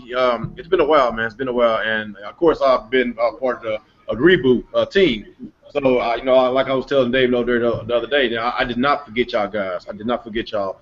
So yeah, I'm gonna still bring y'all on my channel. We can still do our podcast, we still do our thing and everything. So, like I say, man, we're gonna start calling you Bear Hugger. Oh shit! Whoa! Shit. Shots fired, man. Nah, man. I ain't gonna forget you, man. You support my channel. You leave comments on my. I'm not buying PS4. No, just keep it. All right. I sure greatly appreciate that if you do that. Then you could be his manager. Oh shit, man! More shots is getting fired.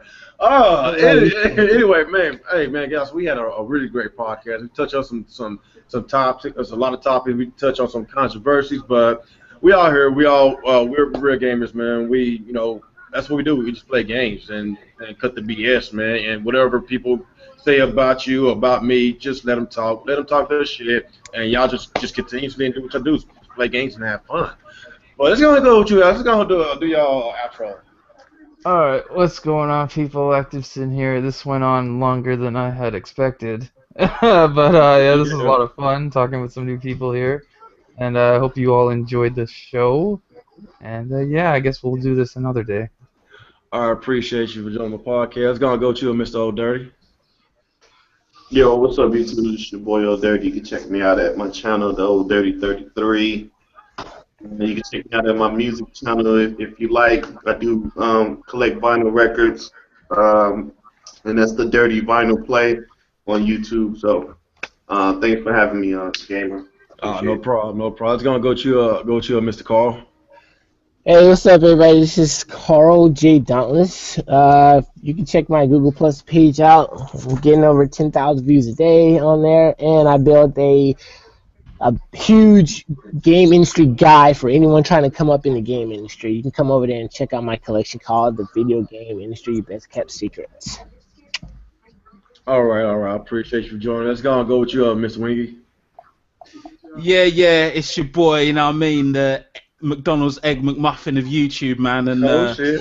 Just What time is over there, man? I know it's really late. Well, the reason I said McDonald's Egg McMuffin because it's 5 a.m. So as soon as this podcast is out, I'm headed to McDonald's, baby. Oh my gosh, 5 a.m. YouTube.com/Wingy Gaming. 1,500 subs. 200 views per video. The ratio is horrible. We're gangster in this shit. Let's do it. It's all good, man. I need to start beefing with someone to get my views up. Exactly. Dave, I'm coming for you, Dave. Yes. Drama sales. You ready for this heat, Dave? All right, let's go coach you, Mr. Dave. This is Dave's Head Enough 187. I appreciate you having me. Hope to come back for more. Thanks, man. All right, yeah, you know you're more than welcome on this channel, man. Let's go with you, Mr. Grimpachi. Yo, what's up? It's King Apache. Thank you for having me on, and it looks like I'm the future of PlayStation, so you guys should check out. Oh, shit. Whoa! We're gonna hold you up to that. I'm the future. So No, you the face. no, I'm not the face. Hey, what's the name of this podcast, man? I don't know. I'm about to change it up anyway. Let's go with you, Mr. Nick. All right, it's Nick from St. Louis Entertainment. Thanks for having me. I am like tired as fuck right now. Yeah, I'm sorry. That's why I'm in this podcast. I have to go. But anyway, guys, I really, really appreciate y'all for joining me. And like I say, man, I'm gonna do more of these. I know I do like my podcast with the Reboot team. But if I got to do 2 podcasts a week, I would do it. I'm not gonna do it fucking every day like some What? people. So if you're not in the Reboot team, you can't come in the podcast?